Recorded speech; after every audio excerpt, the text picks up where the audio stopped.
Hello, everybody out there in podcast land. Thank you guys so much for tuning into the show.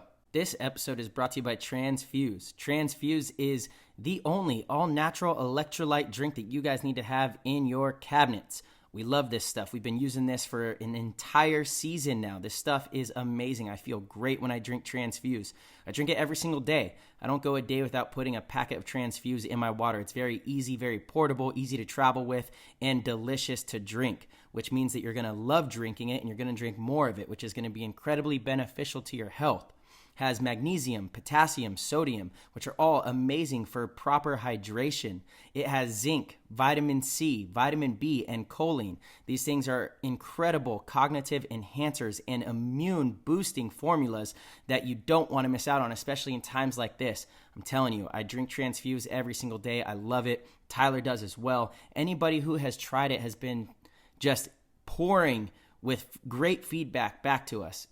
There's a reason that they're at all the NXL events, and a lot of the top teams and top professionals are using this product. Do not walk around dehydrated. I never realized how dehydrated I was, even when I was drinking all sorts of water. It's not enough. You need the proper nutrition. You need the right ingredients. Transfuse has done a great job of curating the perfect formula.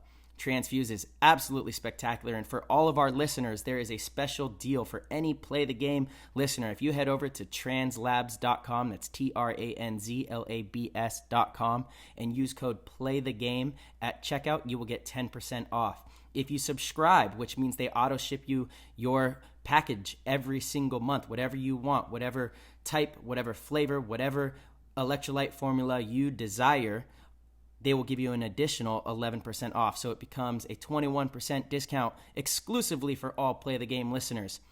Huge shout out, and we are incredibly thankful for our supporters. And if you guys would like to go support them, it's translabs.com. Use code Play the Game. We are brought to you by Heal Brand. Heal Brand is the best CBD company that we have ever come across. I've been taking CBD products for years now, and I absolutely love it. But Heal Brand has taken my CBD consumption level to the next tier. This stuff is really the luxurious, high-quality, best brand that you're going to come across. Their whole claim to fame is the nanotechnology. It's the real deal. The claim is that through their nanotechnology, the CBD can actually break through the cellular wall and get into the bloodstream much faster and more efficiently. So you need less to do more. Often CBD products, you'll need to take it for a couple weeks before you really start noticing all of the benefits. With this stuff, as soon as you take it, you notice it right away. Within 15, 20 minutes, you're feeling the benefits of CBD. CBD is great for inflammation, anxiety, sleeping, all sorts of different stuff. CBD is really exploding on the scene because it has such a wide variety of benefits. I personally love to use CBD before I go to bed so I can get a full, well-rested night of sleep. Sleep is so crucial. It's so important. If you want to recover well, if you want to fight off depression and anxiety and those unwanted emotions, proper sleep is where you need to start. CBD products really help me do that, and Heal Brand CBD has a wide variety of options of different products, different formulas. It is all natural. It's amazing. This stuff is fantastic. You guys can head over to healbrand.com, check them out, and there is an exclusive offer to all of our PTG listeners. If you use code PLAYTHEGAME at checkout, you'll get 10% off. This episode is brought to you by G2 Paintball. G2 Paintball is a paintball athletics company designed to make you a better paintball athlete. If you guys haven't heard about G2, you need to go over to g2paintball.com right now and figure out how you can become better at your craft. The Dynasty guys, all of us, we went out to Arizona and did an intense 3-day G2 training before World Cup, and we think that it really paid dividends and helped us go the extra distance. When we were running deep into the tournament, we were well prepared. G2 Paintball is unlike any other paintball company because they are geared around making you a better paintball athlete. So often I see players training in ways that are not going to help them be more functional and agile on the paintball field. In paintball, you have very specific movements that are hard to train for. G2 Paintball has done a great job of customizing a training program to make it so that you can maximize your abilities on the paintball field. G2 Paintball has also recently partnered up with the Paintball Combine. We're going to be out there in Arizona. Ryan Greenspan, myself, Tyler Harmon, Rusty Glaze, many, many more out there at the Paintball Combine in Arizona. If you guys are in the area, this is your chance to come to the Combine, showcase what you got. You know, everyone says they want to go pro. Well, here's your chance to get seen by all of the pro players and to put your skills to the test and be actually recorded on the national and global level. Do not miss this opportunity. You guys could head over to g2paintball.com to learn more about G2. Head over to paintballcombine.com, learn more about the paintball combine. If you guys are in the area, do not miss this event. All right, everybody, this show is one for the books. We got to sit down with High Tone. High Tone is a very successful musician, tattoo artist. He owns quite a few different companies. In paintball, you might know the Gold Michiko. They make these awesome little beer cups with the tahine around the top so you can make your own homemade micheladas. They're phenomenal. They're amazing. He's also one of the owners of Poison. You might have heard of that brand as well. They've got great graphic design work. They're just fun, hip, kind of new on the scene. And High Tone is falling in love with the game of paintball. He's been involved in paintball for about 20 years, but he took a 14 or 15-year hiatus to pursue his music career and other aspects of his life. And he has now made a full-on return and is involved in the game at the highest level, just full force, all in every weekend. He's got his team LA Vibe. They're out there crushing it. And this was a really fun conversation. We got to get a very diverse, eclectic type of communication going with Tone. So you guys are going to love this one. Without further ado, we're going to hop in the show. That was an insane inside move by Marcelo Margot. Great communication. And the crowd starts chanting Harmon. Great shot by all the guys. So Tyler Harmon saved that game. He came out with 2 wins. Marcelo Margot was on fire.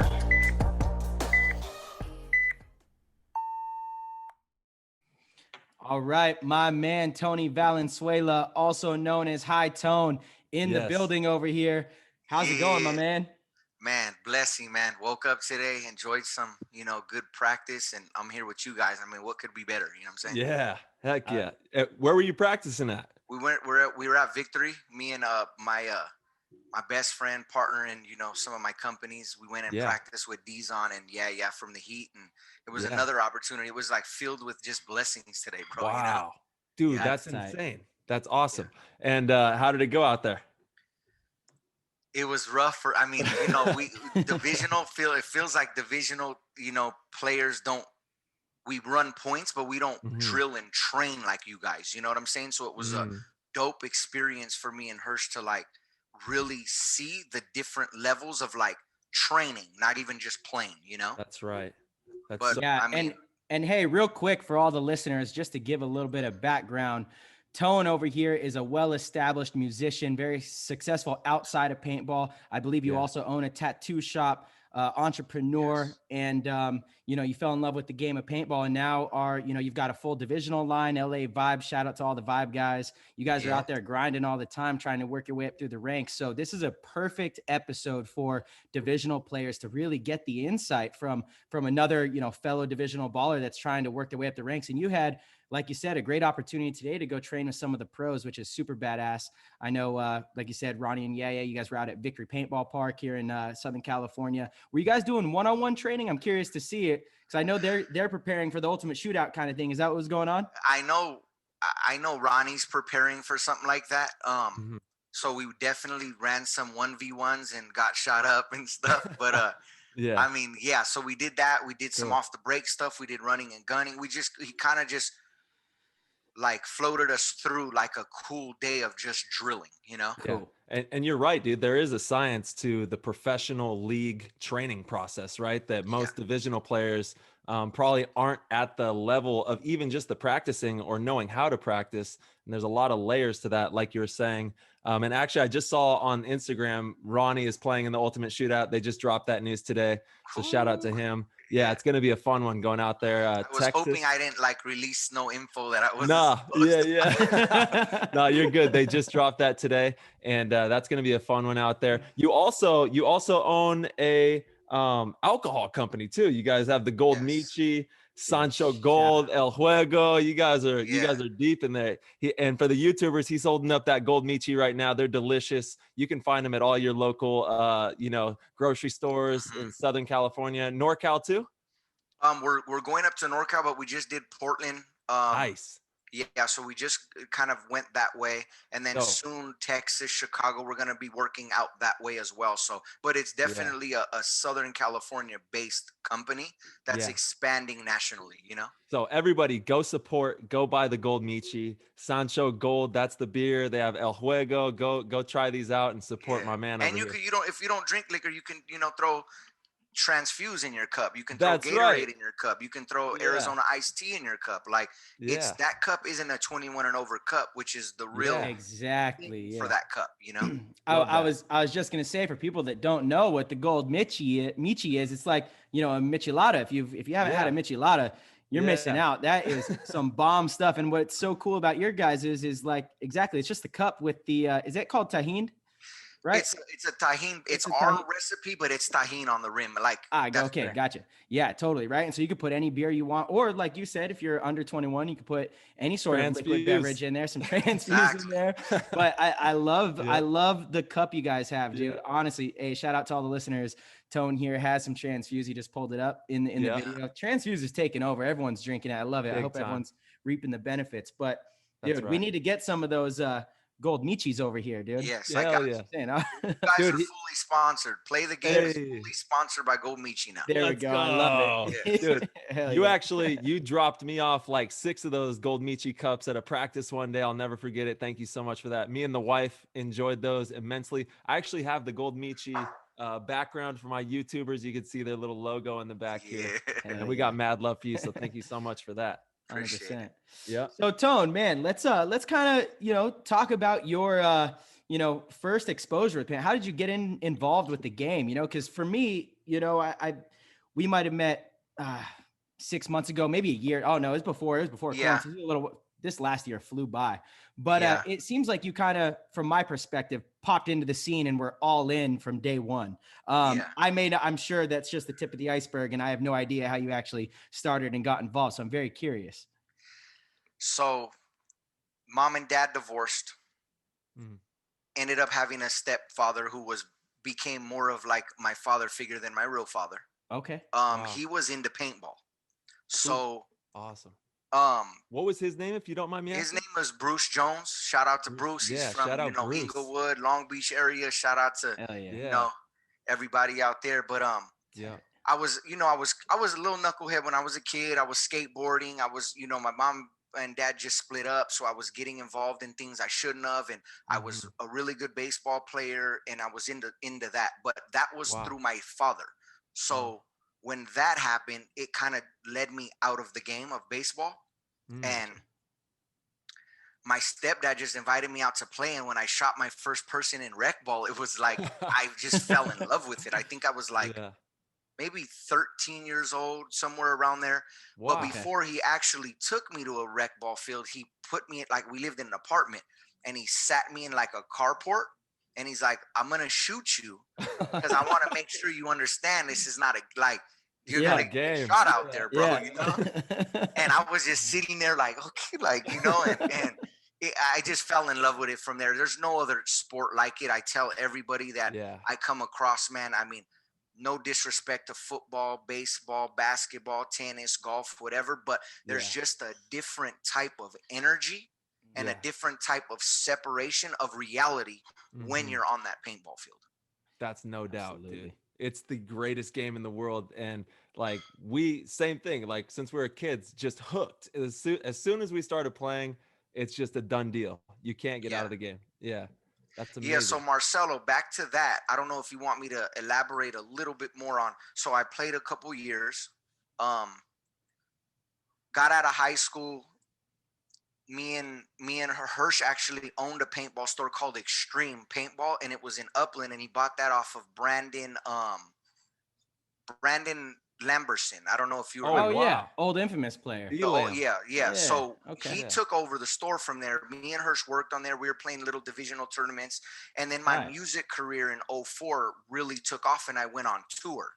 And Oh, I okay. left the game in about '04, '05. Gotcha. Wow. Okay. So you've So been in the he game. kept playing, and then he played the MPPLs, the Huntington Beaches, all that, and then I was fully out of the game for about 15 years.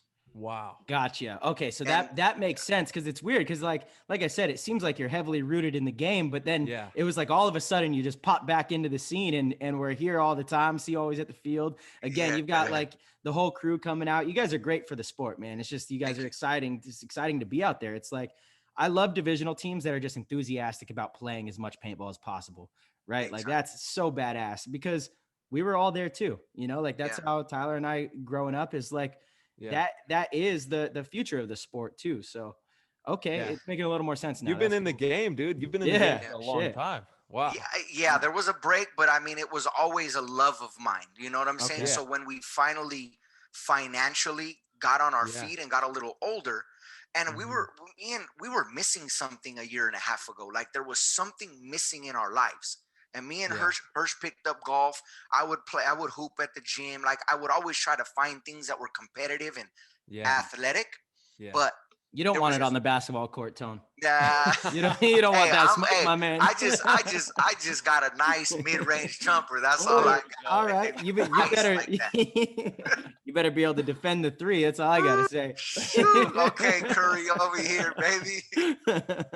Dude, that's awesome. And sick. it sounds like paintball, you know, when like you said, you were young, kind of like a knucklehead, having fun, hanging with the boys, and paintball has that saving power, you know it. And 100%.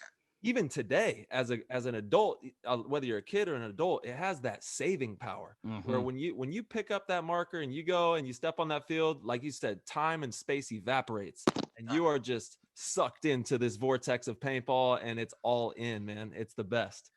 I mean, it's crazy because they say like using phones right now and social media and even gaming, like and with COVID, it has this effect on the young and the youth right now, where it's like you don't ding dong ditch and ride bikes and play tag and play. You don't do Yeah. none of that no more. So kids are so locked into that. But when you get on this Yeah. field, you won't look at your phone one time. Yeah. You don't even have time to. You're just so zoned in. And it's Yeah. like mental health, physical health, and just everything that comes with the sport is like no other. Like you can be Wow. 35 and still compete.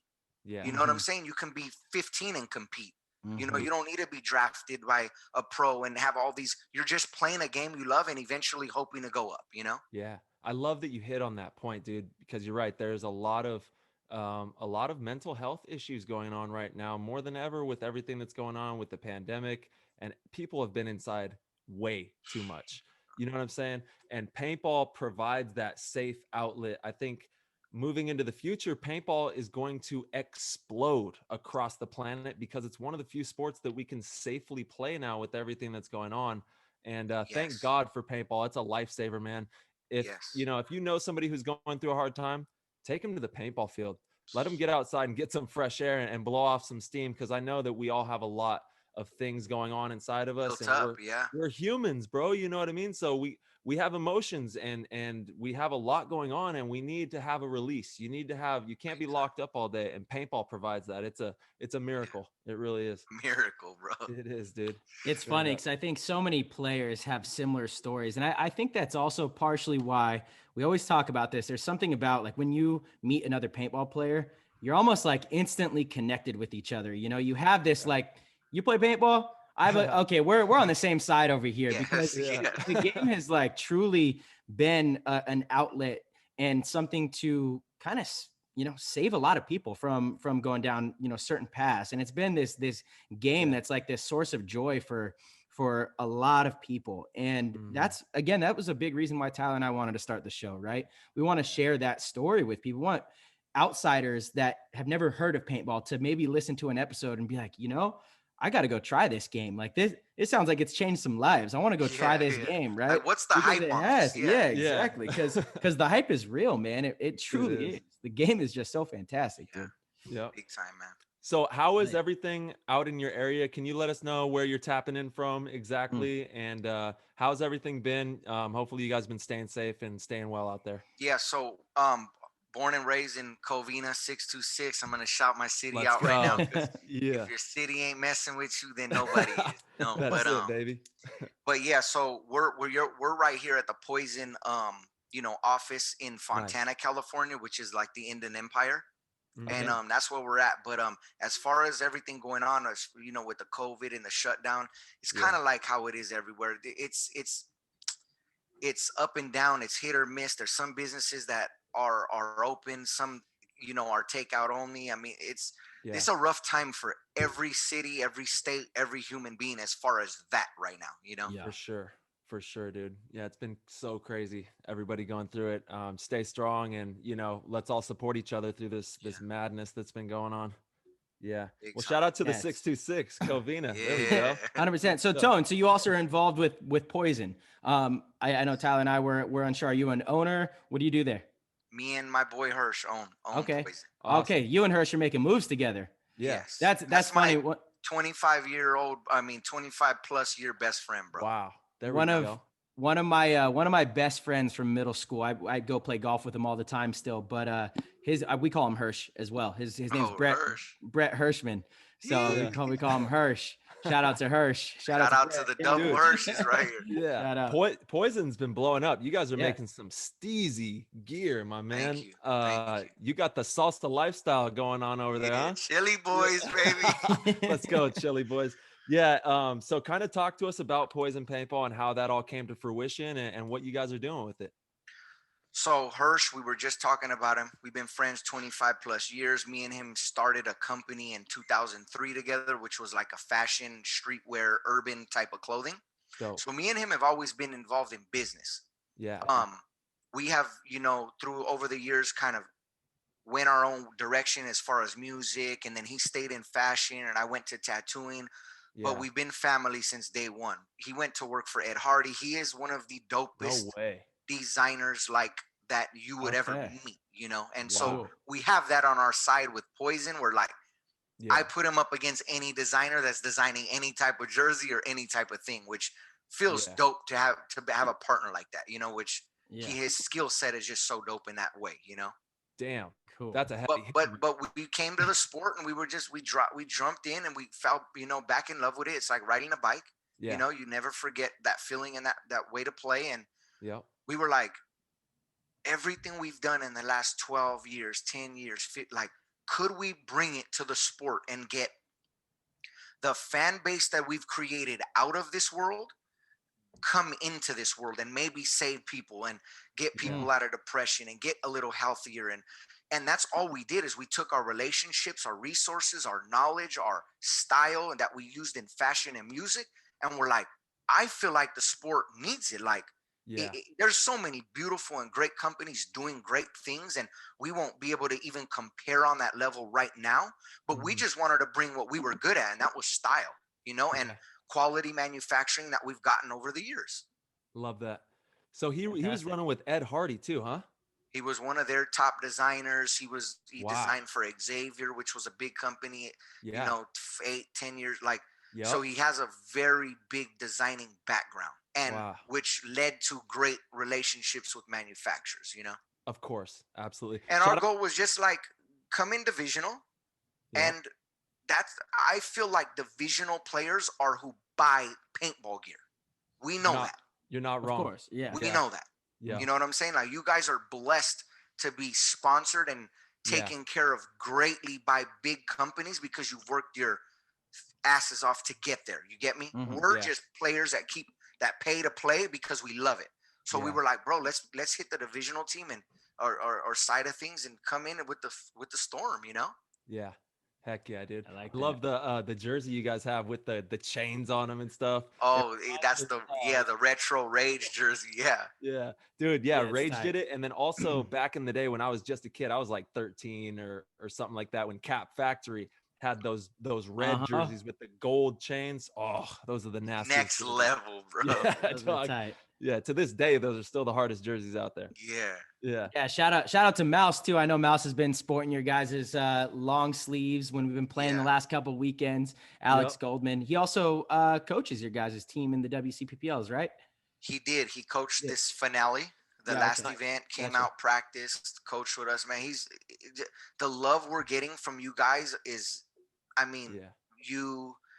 Tyler, Mouse, just everyone. It's dope to see you guys at such a high level, but still understand how important it is Mhm. to build up the players underneath you, because that's how the Totally. sport just grows, you know. Totally. And you guys are just doing an amazing job, like even just giving me this platform, non-pro player, huge, paintball company owner, like just Yeah. I'm on the show with you guys, bro. It's amazing. It's Bro, all love, that's- dude. Thank you.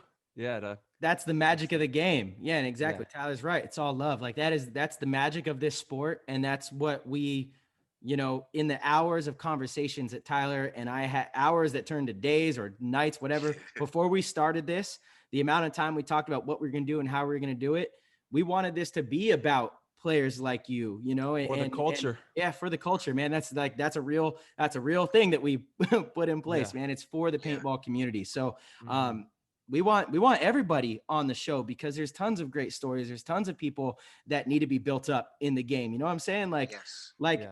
I don't understand, and I'm sure we'll get into this a little bit later, maybe the political side of the game, but it's just, why tear each other down? We're so small. We all need to help build a bigger pie. If we have a bigger pie, everybody wins. Quit trying to take more of the pie we have. Let's try to make a bigger pie. That's come on now. Yeah. Like that shouldn't be a hard concept, but It's unfortunately, normal business, and it's normal community, and it's normal brotherhood. Like we need to build each other, but right. it's sad, but the world just isn't like that in all industries and Yeah, man. all, That's right. everything, Yeah. It's a cutthroat world. And Yes. especially when you step into business and, people feel like you might be encroaching a little bit on their area, and they're going to start, having to do what they have to do. But that's just the way the world is. But the cool thing about paintball is, there still is this subculture, like what me and Marcelo are doing. Tone, my brother, there's so many of us for the love of the game that just want this to grow and to grow that pie. And we're not all tied up in the, all the crazy business aspect side of it, but it's just a great game, and we got to grow this thing to the fullest. big time. And you guys are doing a great job, man. Thank you. Dude, thank you. Hey, Appreciate that. Tone, before we dive totally, well, we got a ton of stuff that I want to ask you again. Yeah. Like we talk about this all the time. We're stoked when we have any guests, because they're people that we want to talk to, and we get to learn so much about them, which is badass. And I know the listeners appreciate it too, but I definitely want to talk about your music career for a little bit. I want to jump into that before we go back into your rising through the ranks in paintball and that kind of thing. But you're a pretty successful musician. For anybody that doesn't know, go search High Tone on, any music app that you want. He's got some dope songs. You've probably heard of them and didn't even realize you were listening to the man right here on the show. Yeah.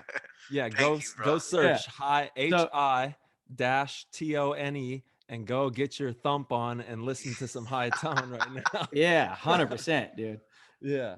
So yeah, like how did you get into music, and where does your passion for that come from?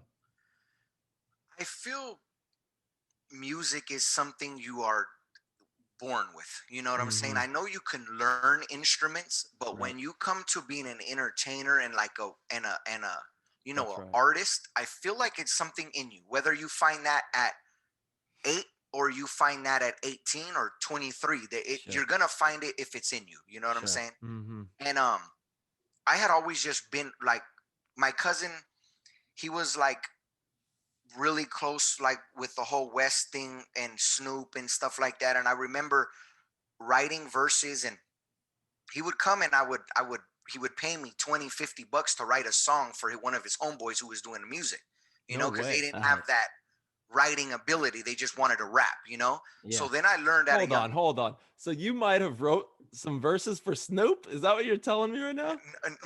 Not Snoop. I can't take that credit. Yeah. But okay. I was just writing verses for people I just didn't know, and he would buy them off me, and who knows where they went. That's crazy, dude. That's so tight. So I remember one day I was, I was writing verses. I was doing that, and he called my mom, and then my school, I was a freshman. They're like, "Hey, you're getting pulled out of school," and he took me to a Snoop Dogg video. Dope. And when I was in this Snoop Dogg video, it was called "Wrong Idea" with Snoop Dogg and Cocaine and somebody. I'm Badass, R.I.P. Yeah. And I fell in love with that life. Like you instantly just are like, boom, like I want to be a rapper.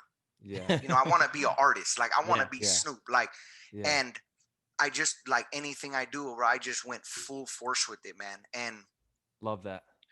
my cousin had some street money. He put it into real estate, and he was able to help, me get a deal at a young age, right out of high school, go to Warner Brothers. And unfortunately, my album got shelved out of Warner Brothers. And that's when tattooing comes up. And I'm sure we'll get into that later. But I needed to find a skill set that was allowing me to make money to continue to pursue my real love, which was music. Of course. Gotcha. Yeah. So, Okay, tight. So Yeah, let's just hit this from the ground floor. So you obviously you started playing paintball, and then music took over your life. What time frame was this during your life? Like, at what age did this all start happening? this Like was about 16, 17, 18? about 19 is when my music really was like Yeah. 19, When 20. you fell into it head over heels. Full blown. I was signed. We were traveling. We were doing Wow. everything. Getting paid. Wow. Your bills were being paid by the music label. Everything like that at that age. Wow. That's so crazy, dude. That's amazing. And that's a young age to have found that kind of success too. You know what I mean? Yeah. And Oh, it yeah. didn't translate into money at that moment, or social media wasn't even big at this time. So Yeah. I don't know what the translation of it was as far as like benefits for me, but I knew that I was just feeding what I loved and feeding my soul to doing what I was put on Yeah. this earth to do, And you were learning so much too. Yes. You were learning. I mean, just being in that atmosphere, you're picking up things about the game, about business, about the culture of the industry. You're harnessing all these different skill sets too at a young age, which is going to come full circle and lead to the success that you have right now. You know what I mean? Yes. That's all priming you for today, which is And amazing. it damn sure wasn't easy. Yeah. And there still is No. uphill battles. And I'm sure the same for you guys in your position. But Yeah. everyone That's out there right. that's listening, it's like, if you love it, nobody in this world should be able to stop that.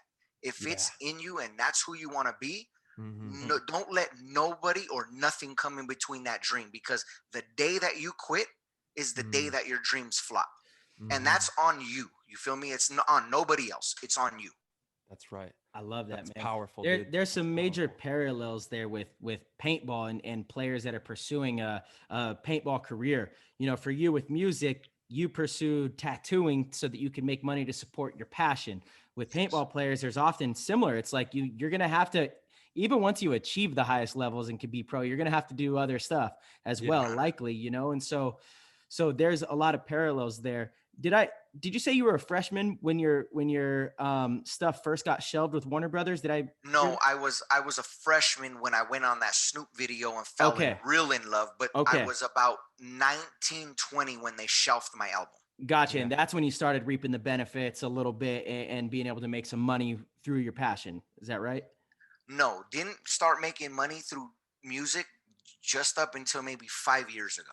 Yeah. Wow. So what happened was it's like you said, you can get to a pro level and you still need a hustle because you need to survive, correct? Yeah, for sure. Yeah. So when I got dropped from the label, when I say shelved my album, which means I worked on an album and they didn't even put my album out, we got dropped.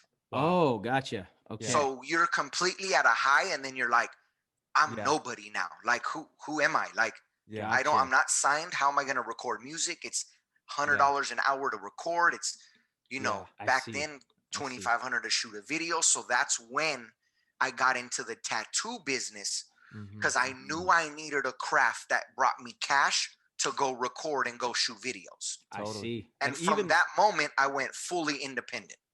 Hell yeah. And that's the move right there, dude. Yes. Yeah. You're your own boss there, baby. And even as a pro paintball player to this day, Marcelo and myself, we work our butts off outside of the ring or whatever. We're taken care of, and we have amazing sponsors. Huge shout out Field One, HK Army, and everybody that helps us. But we gotta hustle and grind outside of the team just to make this life happen, make it all come full circle. And it's a similar story, with the tattooing to pursue your dreams. And then I love how at the cherry on top, now you're back out on the paintball field running people down, dude. Man, that's wild though, Tony. Again, there's so many freaking parallels. But so how'd you just choose tattooing? Because you got to be pretty talented to become a tattoo artist. Did you grow up drawing or How did you know Here's that's what what you're gonna do? this is what's super crazy about tattooing, right? Okay, Yeah. so back in the days where it was really prison, like it was coming from the prisons onto the street. That's And right. when that was happening, you had to be a freehand, full-blown freehand artist, right? Yeah, Like for sure. you're drawing on a pen on a skin and you're tattooing it. Yeah. So as years went on and things progressed, like with Photoshop, with clinics at colleges, and you're taking you can legitly, for everyone out there, Yeah. you could become a tattoo artist if you put your mind, heart, and soul into that craft. Yeah. Just like you can learn how to do roofs and learn how to do, Yeah. there's got to be some sort of patience and penmanship within you, but Yeah. you can learn that craft 100%. Okay. Yeah. You Wow, can so do I it. see. Did you take some classes and do school and stuff like that on the No, back end? my family is like, shout out to Ink Slingers in No way. Alhambra, California, but they are one of the most renowned shops in the world, I would say. But as Wow. far as California, every big artist was bred from this shop. It's crazy. Whoa. It would be like every pro paintball player came from one place. Dude, Like that's how nuts. big this shop was. And I went there. I quit music for 3 years to Yeah. learn how to tat. And the day I did my first tat, I made $80. No, I made $100. I Mhm. gave 50 to the owner. I was left with 50, and I took that $50 and went and recorded a song. There we go. Passion. I So- love that. I love All that. passion, dude. What happened with that song? Where's that song at? Oh, I still have it. It's on Yeah. TFC Volume 1. You can listen There to we it go. right now. Dude, I that's love 10 tight. years ago. Yeah. Damn. And that's kind of the thing. It's like the 10-year rule, huh? You know how they say you put 10 years into a craft and you start to really see the benefits of it and it starts Yes. to blossom. And you're right there at that mark right now with Yeah. that career. And for anybody who doesn't know, this guy crushes it with tattoos. What's the Instagram for your tattoo shop? I just my like music and tattoo Instagram is high_tone, HI_TONE. Yep. And then I have one, dedicated to paintball, but that's where you can see my music, my clothes, my every Yeah. business I have. Yeah, everybody go check that out. And then your paintball Instagram, shout that one out too, because that one's lit. It's I love following it. HITONE Yep. 3, high tone 3. That's it. Yep. Absolutely. I love it. Go That's where the follow 'em. salsa's at, baby. Yeah. Hold up. Salsa life. Do you have your gun with you that you just got all done up? Ooh, I left it because I Oh, figured no. I figured, and Dizon were gonna shoot me like 100 times today, and I was like, I don't even want that thing to get that dirty, bro. I left it at the crib, bro. Dude, it's clean. You would have blinded them before they could shoot you. They wouldn't have been able to see. Yeah. Yeah. I yeah, take yeah. pride in my guns, bro. Every year, what I'm doing is my plan is to create a one of one that's Yeah. just out of the world. Mhm. And then at the end of the season, I give someone else an opportunity with it. And if I paid $2K for the gun, $2,200, I'm giving it to them for $800, just to give it. Pretty much, I'm giving it to them. Whoa. Wow. So that's what I insane. want to do, to give people opportunities to have something that's special, because I'm in a position to get it done. Yeah. man. Oh, dude, your gear is next level. And I want to talk about the goggles too, because you have so many goggles, dude. What's going on with the goggle game? How are you running such a sick racket with the Bro, goggle he's game? bringing the hip hop culture right into this damn thing, dude. I Exactly. love it. I love it so much, dude. Oh, bro, it's A and B. It's 1, 2, 3. It's like, Yeah. I've always been taught, like, if you look good, you feel good. If you feel good, you play good. Like, and I 100%. want to look good and feel good all the time. Yes. So Yeah. I'm just like, I Dude. was all into getting jewelry and a couple years ago when I wasn't into the sport, and now I'm like, all my money's going straight into paint, bro, and Dude, I supporting love them, that. you know? I love that. And you're right. Because if you look good, you feel so good. And that's been a mantra of mine. I know Marcelo feels the same way. When you look good, you're going to play good because you feel good. And the Yes, energy bro. just flows through. You have a swagger, a style about you that people can, it's just dripping off you. You know what I It's mean? And dripping. people can feel that. And it's cool to see you bringing that into the game. We absolutely love it. How many damn goggles do you have, bro?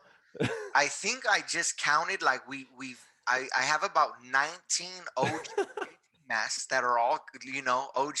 Hirsch has about 19, 22. Bro, Um, crazy. but we've collected like HK when we got in the game. Yeah. We have a couple of those. We got some virtues. We just kind of floated through and found what we really liked to be into, and then we just ran from there. Love it. But hey, bro, when you do feel good and you look good, let me tell you, they're gonna come hunting for you, bro. If you got a 500 pair of a dollar goggle on, they're gonna be shooting that goggle. Yeah. You gotta be ready, bro. And he's not lying. Each one of those goggles is a $500 pair of goggles. When you put together the bottoms, the tops, the lenses, the straps, I mean, you're just sauced up with those goggles. And he said he has 19 of them. Glossing, dude. It's sick that I even know how many goggles I have. 19. That's I love that. No, 19. I know how many I have. Yeah. How many? 2. 1. Pretty damn. Yeah, I know that. I gotta step my goggle game up. Tone, we gotta come up there and lace us up. Tyler and I mean, just like you guys do clinics with drilling, I'll do the salsa clinics, baby. There we go. Lace the salsa. Dude, hashtag egg. Everybody go to his page, hashtag salsa life. This guy's the real deal. It's an honor, dude. It's so cool to see that style coming into the game, and you're having fun, and that's infectious. It's what the community needs.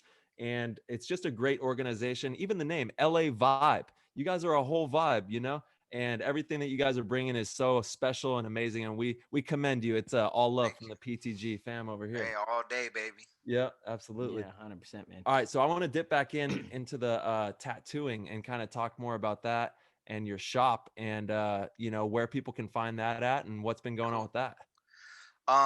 So I have a shop in West Covina called TFC, which is top of the food chain. Yep.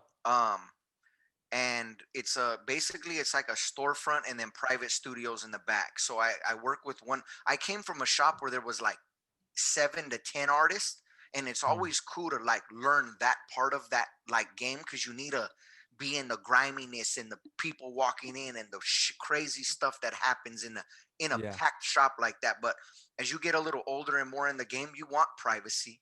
Mm-hmm. You want a little bit more calmness. You want to be with your client. They're paying top dollar. You want to be able to have a conversation and the little things, that I learned over the years. But my shop's in West Covina, California. Felt it was important to really like base my business where I grew up and where I was born. I felt that was 100% what I wanted to do. Mm-hmm. So we're still tattooing. We're screening our clients. The tattoo business is more booming than anything through COVID, it seems like, because people need interaction. First off, people need to be creative. People feel like they're in a shell. And if you could just see one person and have a great experience with just one person that day, then you feel like it gave you life when you leave that shop, For sure. Yeah, it's probably been crazy with everything with the whole COVID. I mean, like you said, all the industries are getting hit hard, and especially in thankfully, LA. That's bro. right. Man, the numbers have been nuts out there, huh? Bro, it's unbelievable how skyrocketed it is, bro. Yeah, I know. Yeah, but it's everybody stay safe out there. It's interesting though, because LA is one of the cities that has some of the strictest, shutdowns and regulations and rules. And it's, I was having a conversation with a friend about this, and it's, the intention is to do good, of course, from these shutdowns, from these lockdowns. Obviously, the intention, you like to at least believe that it's to do good. It's to halt the coronavirus, to finish things. But at some point, you have to realize when the intention isn't giving you the effect that you want. Right? Because what happens? Everything's shut down where, look, I'm sure that your tattoo shop or restaurants, all of these places, when they're open, they're following the guidelines. They're being as safe as possible. They're doing whatever they can to make sure they're within the restrictions and keeping people safe. When you remove all of that, what happens? What do people do? They're not listening and just sitting at home. They're going and congregating or meeting with their friends and having parties, underground parties. And so you're having like 10, 15 people in one little house. And that's where I think a lot of this spread is coming from, right? 100%. Because there's nothing for people to do. People aren't meant to be locked up forever. Yeah. Like I believe that it's safer to open with guidelines, with, whatever restrictions. Let people have an outlet to go and be human, but when you just put your foot down on everyone's neck and it's just not going to work. Like, your intent is just not, and it's being proven that it's not working, and again, we do need to be safe. Like, people are actually dying from this thing. I understand Yes. that. We need to be safe and respect it, but in the same breath, it's not as bad as we thought it was going to be. And, you know, people's livelihoods are being lost, and a lot of stuff is just not going the way the government wants it to go. And in California, I mean, Tyler moved from California to Arizona. A lot of it was because of some of the crazy rules that we have here, you know. And unfortunately, California, we're really in an interesting state with some interesting leadership that really wants to control everything. And that often, you know, you look at it like children, right? Parents that don't let their kids do anything. You can't drink until you're 21. You can't. These studies have been done over and over and over, whether it's the drinking age in the US versus Europe and allowing kids to explore stuff. When you tell people they can't do something, that makes them want to do it They more. do the opposite. So, like, you got to find a way to make it work for everyone, man. And Yeah. I don't even I know mean, how at this the end- tangent got started. I'm At the end sorry, of the but day, the main thing, and the thing in my head is like, what do you consider essential? Because everybody that works and owns a business and does anything, that's essential to them. That's Right. right. Because without Yes. that, they're done. That's Right. right. right, Yeah. right, So just- that's the yeah. bottom line. yeah. Straight up. And I Totally. was talking with my dad, and he's like, you cannot hide. We can't hide. It feels like we're hiding, you know, and we're like like trying to hide from, but we got to face these things head on and look at the numbers. The numbers don't lie. And be safe and protect our elderly who are the most susceptible, protect people with pre-existing conditions, Yep. people who are susceptible to this. But we still people need to live, you know what I mean? And we got to be safe and protect the people that are going to be affected, but we also can't hide, you know? Yes. Why don't we start closing down fast food chains, these big giants, these leading causes of, you know, things that are Yeah. people that are unhealthy are the ones that are faring the worst. People with diabetes, overweight. Like, why are we not talking about that? It's kind of crazy. And we could probably have a full show about this. And I think the more time, the more time that goes on, more and more people are becoming informed of the reality of this situation and are getting a little more upset. I just it's a bummer. But for you, especially, like, being in West Covina with the tattoo shop, that, you know, must have been a kind of tough to navigate during all this. Yeah. I mean, I can't really tell you how I was continuing to run business, you know what I'm saying? But we all had to do what we had to do to make that happen, you know? And God bless you, man. You know, it's tough times right now. And luckily alcohol sales is up Yeah. 200%, bro. So this thing is saving like everything around me, bro. Yep, the gold meat. How funny. How funny. When people are at home, they're gonna have a beverage or two, and they're gonna cut the edge off that way or whatever, you know. So shout out to the Michi, shout out to El Juego. Don't go to the gym though; they're closed. You can drink though. You can drink alcohol for sure. Man. Yeah, well, hey, you know, at the end of the day, we're I think we're all pretty smart individuals. It's all about the dollar bill, you know. It's about making money, and however the big dogs, the head honchos, the big El Juegos, they're gonna get their dollars. You know what I mean? It ain't stopping for them for sure. All right, so Tone, let's dive back into when you decided to get back into the game. You pursue this elaborate music career, build a nice tattoo business. You're set up. What made you decide to get back into the game? And let's jump into kind of that kind of scene. Because again, you guys have a pretty, you know, popular little divisional team that's, you know, making some moves. Like I said earlier, I was missing something. You know, I think, I don't know what, me and Hirsch were chilling, and it was so funny because I came to him one day and I go, bro, we should go to the paintball store and buy a paintball gun, bro. Like, let's go play rec ball. Who cares? Like, hell yeah. Let's do something. He laughed at me, right? He's like, and he was golfing because he was all into golf, right? Yeah. And then I think like 2-3 weeks later, he went and bought a gun without telling me. Right? And I was like, hell yeah. Oh, nah, bro. You jumped I'm the one that put it in your head, bro. You saw it on his Instagram story. You were like, what the hell? What is going on? Yeah, he went and got a 160R, and I'm like, okay, cool. I'm like, take me to the store. I'm gonna go get my stuff. So we went and did it. And where'd you go? We went to Mountain View Paintball. That's our Okay. local paintball shop out Okay. here in There you Rancho go. Cucamonga. Yep. And went and got our gear, bro. And then we went to ASG in Paris. We played like Yep. a couple points, and that was it, bro. That was It it. was over, bro. Dude, so you guys took a flight to Paris for your first No. paintball- I know, I know. I was like, Yeah, all the Tyler, listeners out there. whoa. Yeah, Paris, California. yeah. No, but it was so crazy because I didn't have my paintball page yet. I had 100,000 plus on Instagram, Yep. and I started feeding to the people who were back in the sport, and then I don't know. We got with like Marky, at HK, and he invited us down to the warehouse and showed us a ton of love when we first got back into this, bro. Like, Yeah. it pumped us up, bro, because Brandon was there, Marky was there, and we were on the Instagram like stories, and it was like, bro, like we're He's the back best, into dude. this, like we're really back into paintball. And Yeah, baby. we, and from there it's just been like just full blown, just like we got on a flight and we took a trip to Paris. There we go. Yeah. Yeah, dude, shout out to First Marky. class ticket. Yeah, we're gonna actually have him on again here pretty soon. What an outstanding dude that guy is. Just great for the game, just great for the people, Energy, talk about man. the culture. Energy, That's right. bro.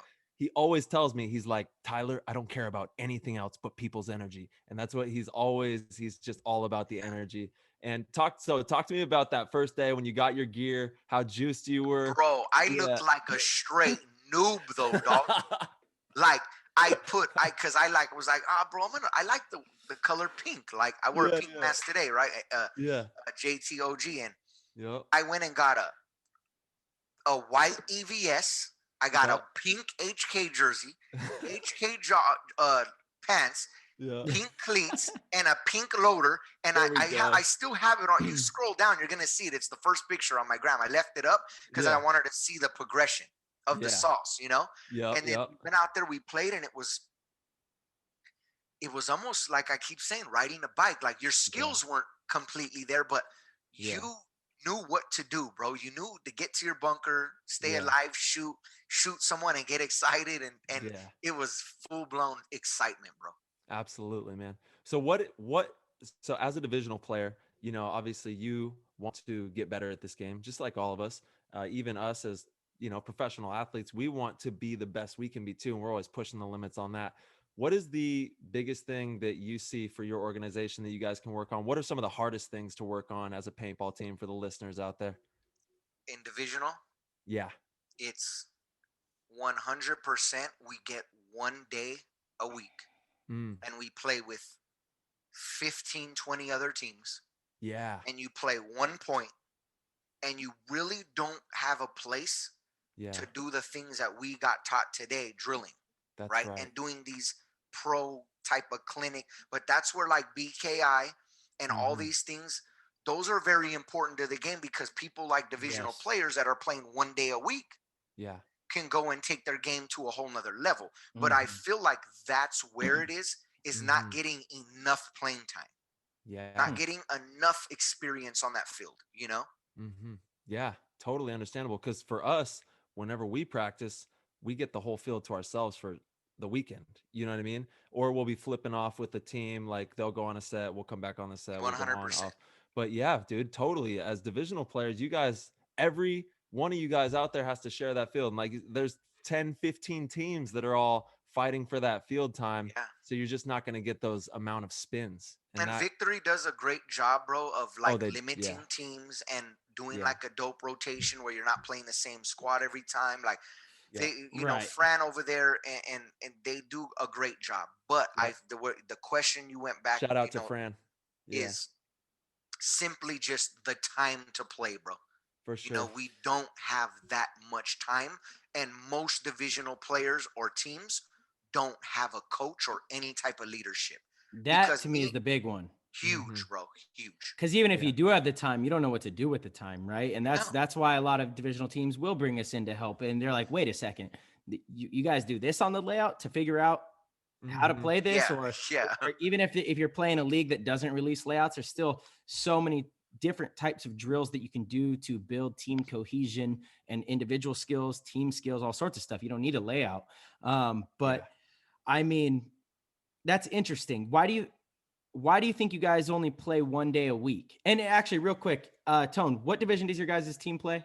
So we play D4 this D4. year. We'll play again D4. We'll have 2 seasons in D4 and go to D3.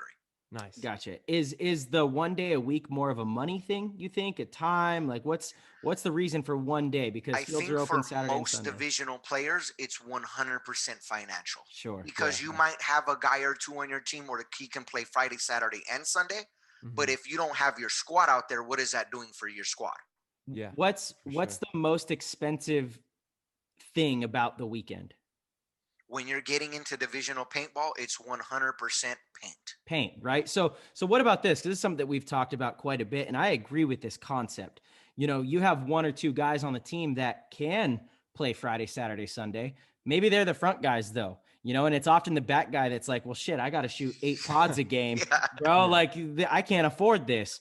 Yeah. Does your guys' team pool paint? Do you share everything? We got into pooling and sharing Okay, paint because cool. we know Yeah, it's yeah, a team thing, bro. We Right. when we first came in, it was like I got 3 cases, so Yeah. I could play till 3 p.m. right. And then this guy Right. brought a case and a half, and he's done at 9 o'clock in the morning. Like, Yeah.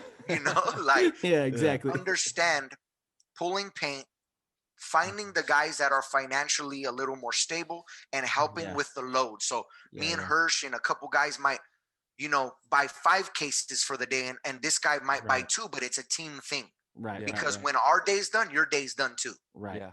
Totally. And Absolutely. that's it. It's And that's why good you one. got to have that time together to build the connectivity, because it's all about that field awareness together and understanding the game. That's why, we named this podcast Play the Game, because it is an intricate game and it translates into a lot of different areas of real life too, with connectivity and communication and field awareness, knowing when to move, when not to move, when to look right and when to look left. And it's all about connectivity and communication. And that's that next level, that you have to have that time on the field. And thank God you guys are pulling that paint together to give everybody those opportunities, because that time on the field is what's going to build that cohesion together. big time, bro. Yeah. That helps a lot. It's really tough because paintball is definitely an expensive sport, right? Like Yeah. you go out on It is. a weekend and it's quite pricey, but Mhm. that's also why, I've advocated for this for many of the teams that I've coached. There might be a player that is a little bit better. Player A might be a little better than player B, but player B can be there Saturday and Sunday every single weekend.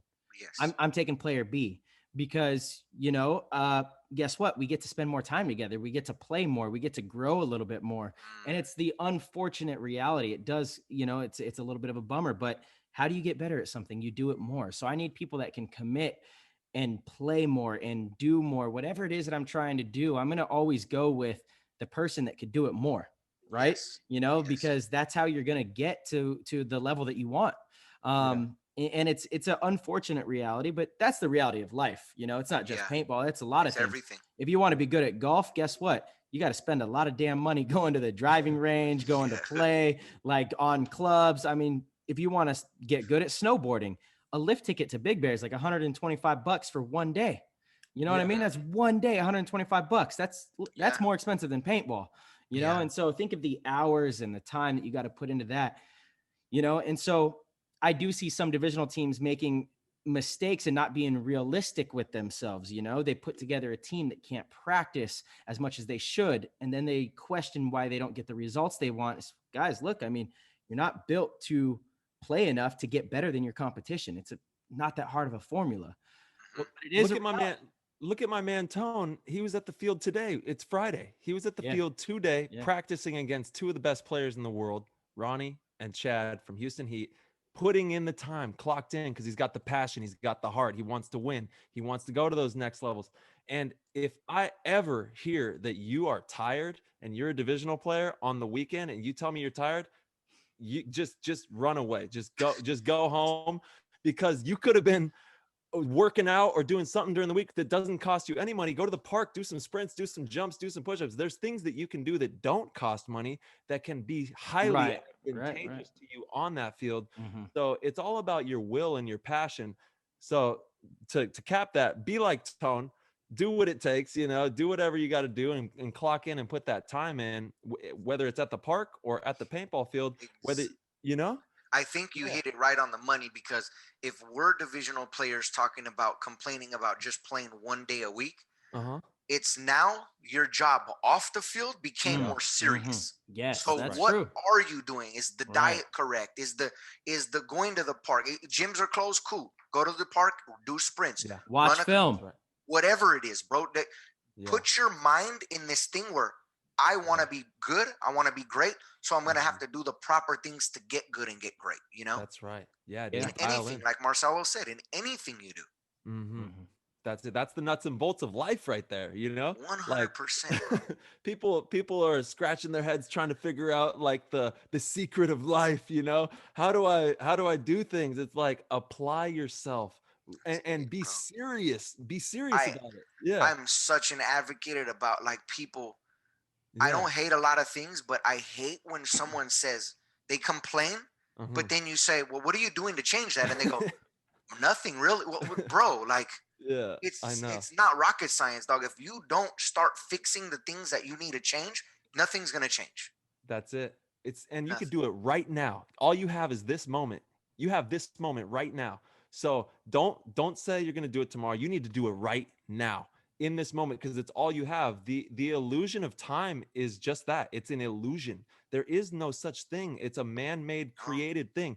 The only thing that you have is this moment.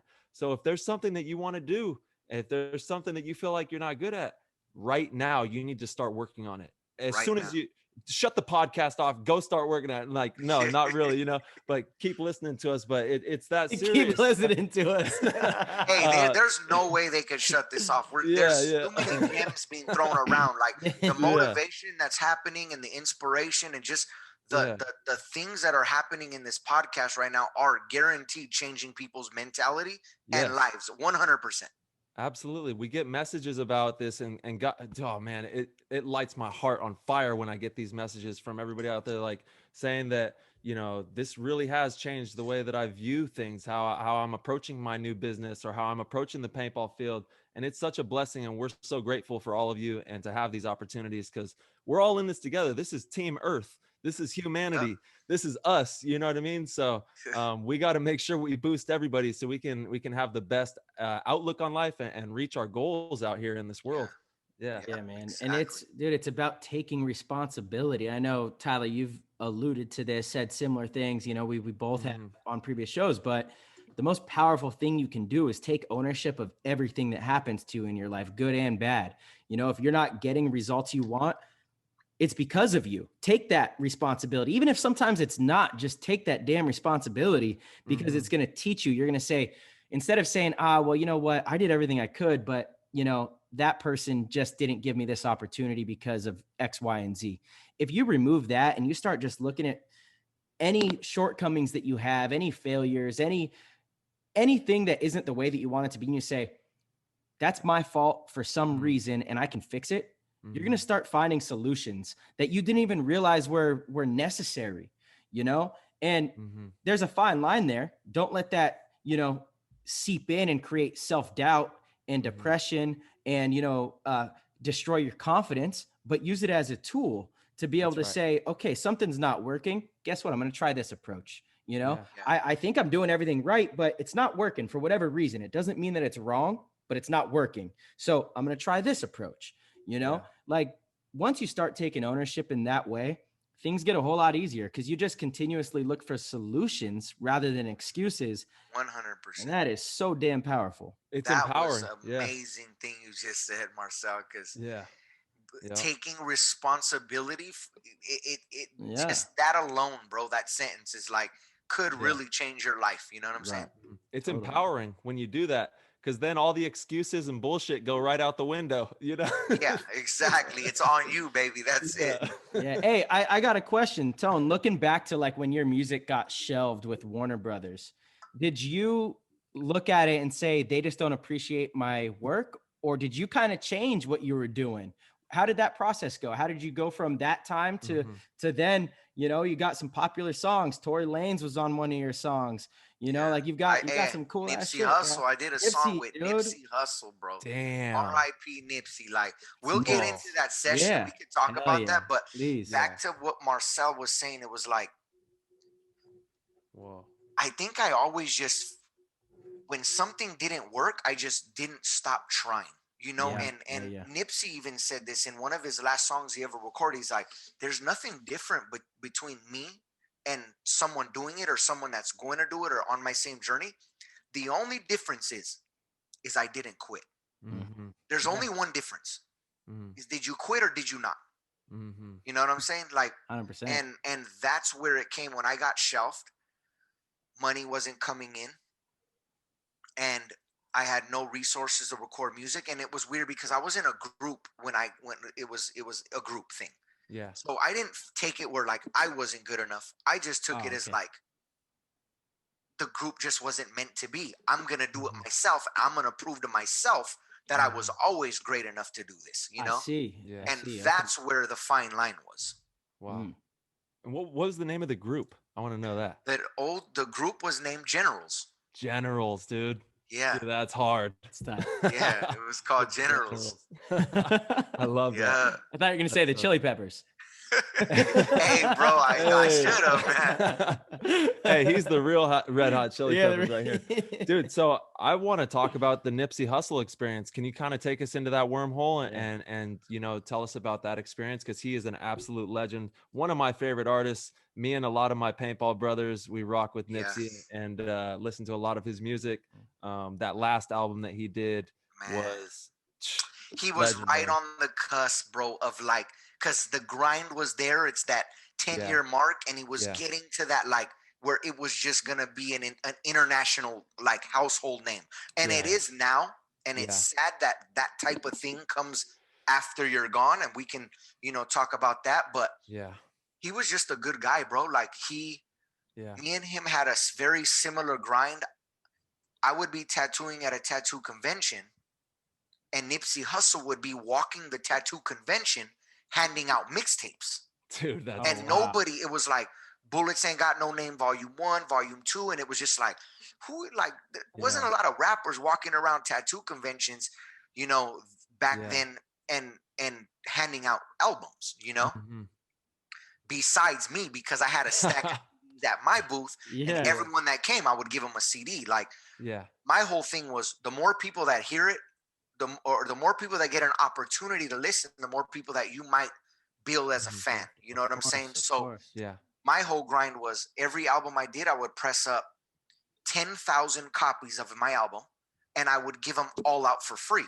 Wow. So if I produce 10 albums, that's 100,000 albums in the world that people were able to, you know what I'm saying, connect with. Well, the more you give, the more you get, you know? 100%. You know what I'm saying? And I just had an opportunity where I was working with an engineer who had previously worked with Nipsey. And one of my partners at the time, shout out Jojo, he had some people that kind of knew the same people as Nipsey. And I did a photo shoot with Urban Inc. And Nipsey Hussle and me were in the same spread of this magazine. Dude. So the dots were just connecting. So when I had this record, we hit him up and he's like, bro, pull up to the studio. Gave me the address in LA. We pulled up and he cut his verse in front and we just chopped it up. Wow. And it was like, to think back, bro, like not a lot of people could say they had a record with Nipsey Hussle because you didn't know how great that person was going to be. You just had to believe in his talent at that moment, you know? Yeah. Nobody has songs with Nipsey. You know what I mean? Like that is legendary pedigree right there. And what a blessing, what an honor, man, to share space with him and be able to, like you said, just chop it up, have fun, and make music and enjoy that experience. Because that's what. And he was alone too, bro. It wasn't like he gave us the address and he went with his, you know, his gut instinct and was like, bro, these guys have good energy. And me and my boy pulled up, and it wasn't no weird, funny shit. Like a lot of artists that I've, you know, seen and worked with, and I've been in studios with a lot of big artists, bro, and they move a lot different than Nipsey did. You know what I'm saying? Like, just not, you come into a room and you just instantly don't feel comfortable. You Damn. instantly have a shell up and you're like, this is kind of weird. Like, but you go with the motions because you know it's something you have to do, you know? Yeah.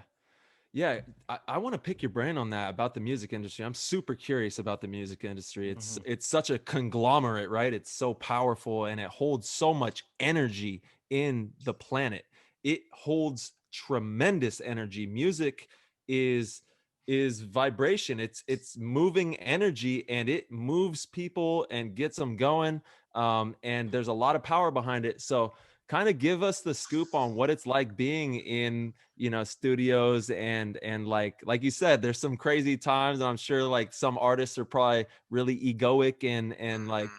don't show love the way that you would Yeah. perceive it. Yeah, You meet a lot of different type of characters in this business, bro. Like, for sure.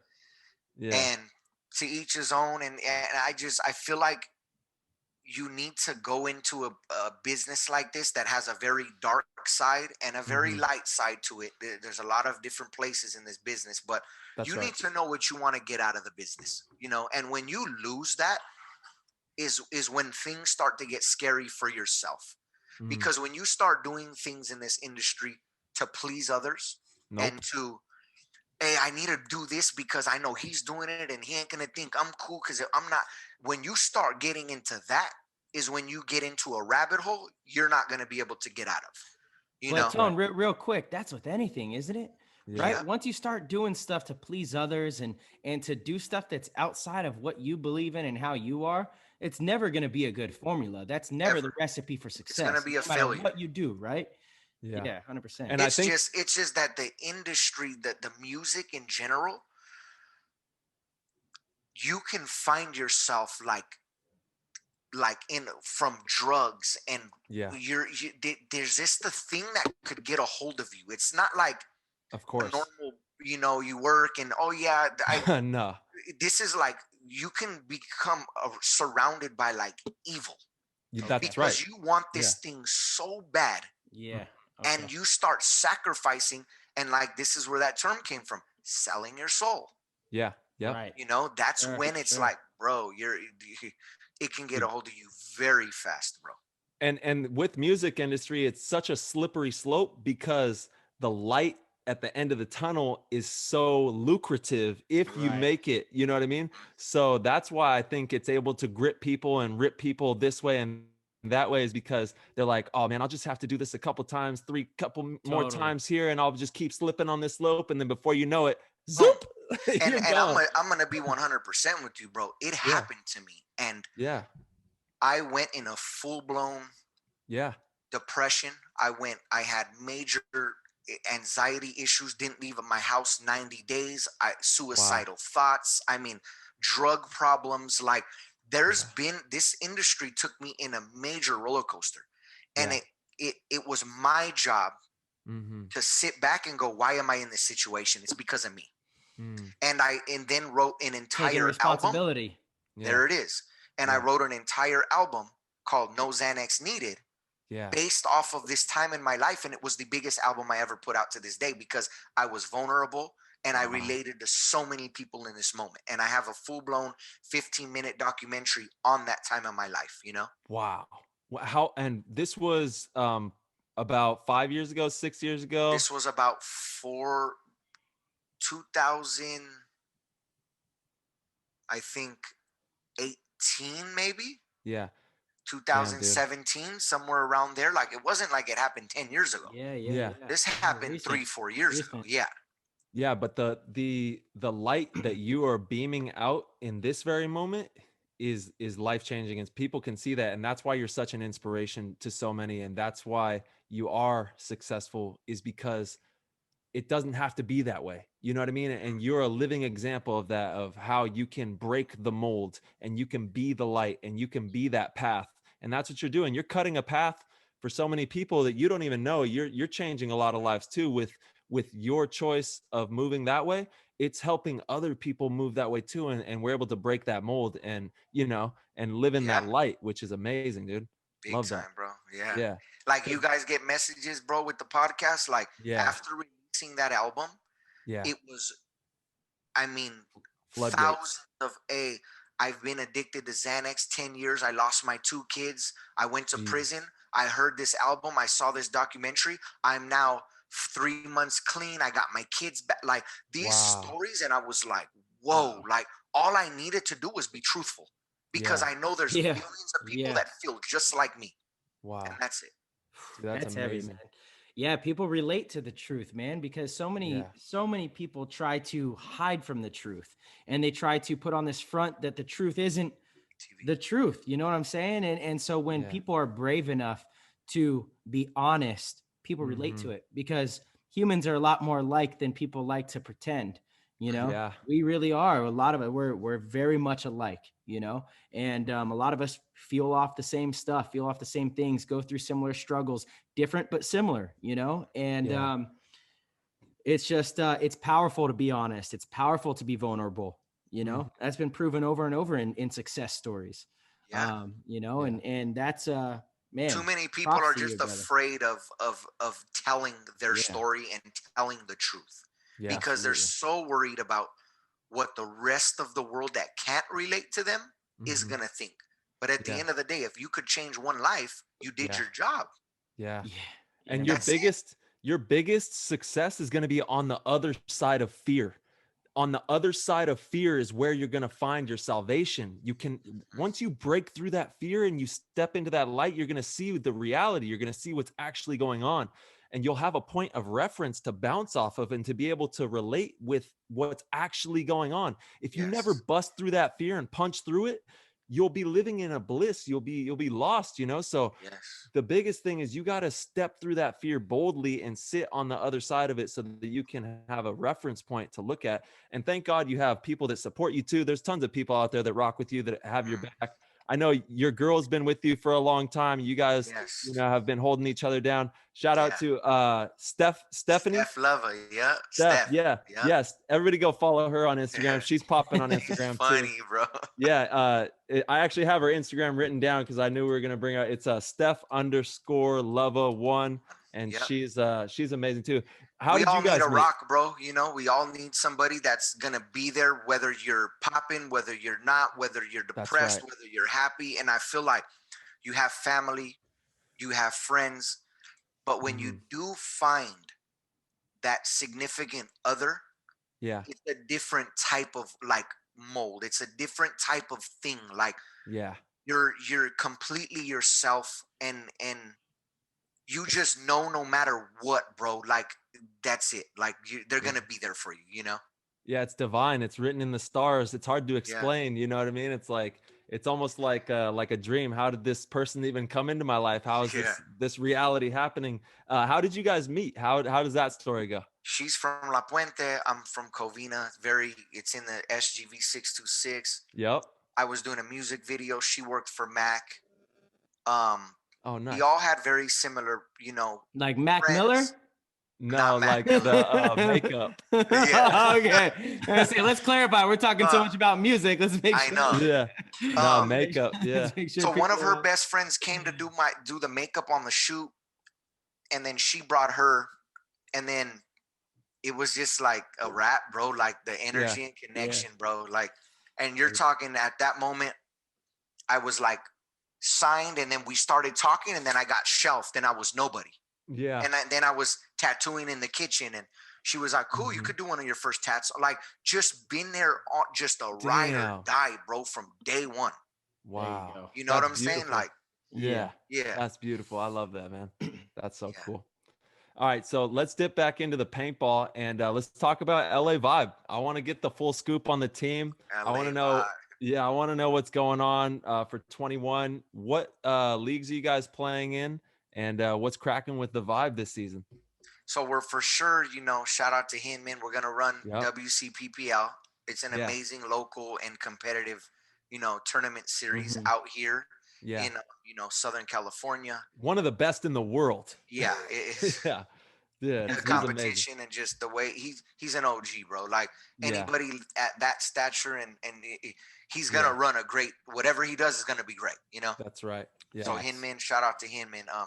Huge. But we're gonna do a WCPPL, and we've been thinking about you know, NXL has been so like, is it Vegas? Is it Texas? Is it all these talks? And we don't want to fall into that. So me and Hirsch have been talking. We really want to go out the country and try an MXL and run like we want to like experience what you guys do. And when we see you guys in like Spain and doing all these things, and we're like, bro, like that's a dream. Like if we can help get our team out of the States and play, like that's a dream. Hell yeah, for sure. So we really want to try MXL, bro, and we don't know anything about it, and maybe you guys can help us with that after the podcast. We could play with you. Two, I think we might have ins with the owner. Yeah, we know the owner. We got your back, dude. So we're good, bro. Ali Vibe wants to go MXL, bro, and play. Yeah, shout out to Arturo, man, dude, that guy. Yeah, our teammate. Oh yeah, okay. Yeah. Oh, you didn't know Arturo Andrade, our teammate. Yeah, he's the owner of the MXL. So he runs a fantastic league down there, man. He does a great job. Those venues that he has are honestly top of the line. Like obviously Arturo, he's a professional paintball player, San Diego Dynasty. He knows what it takes as well to run a really good league. He finds great venues. Tyler and I were actually both supposed to go down there for our first time earlier in 2020. Right after the Vegas event, but everybody knows how that story ended up getting told. So we stayed our asses home. But we want to get back down there for sure and play because, dude, you guys should do that. I talk to teams all the time, divisional teams especially, that have kind of the freedom to play in whatever league they want because they're not, some leagues we can't play because of our rank, right? Yeah. But if you can travel with your buddies and go have a good time in another country to play paintball, those are the stories, dude. Those are the best times of your life. Those will be, bro. That is why we like. That is it. That is it. The travel, the brother, like that is it. 100%. Yeah, just going to like Vegas or like World Cup and just getting out, like you wait. We wait for that all year, all month long. We're like, bro, because we know how much fun this is gonna be. Whether you win, you lose, you're there, and you have these memories when you come home, and you're just like, you ain't never gonna really be able to relive those unless you do it again. Ooh, I got a good question for you on that. Then, someone running a divisional team. I do believe your situation, maybe not though. I was gonna say maybe your situation is different than other divisional teams, but I don't think so. What do you look for most? Is it the venue, prize packages, or format? Or is it like a mix of the three? What is like the most important thing to you? To be honest, I feel like since me and Hirsch are, thank God, in a financial place where we're not comfortable, because you never want to be comfortable, but we're blessed, as far as that. Like, I don't ever look at the prizes. I know more teams do. But for me, I feel like it's the structure of the tournament. If it's X-ball, who's running it, the venue, those type of things are more important to me. But I feel 95% of divisional teams are focused on what could they win. Sure. Yeah. Which is interesting because 95% of teams aren't going to see a prize package.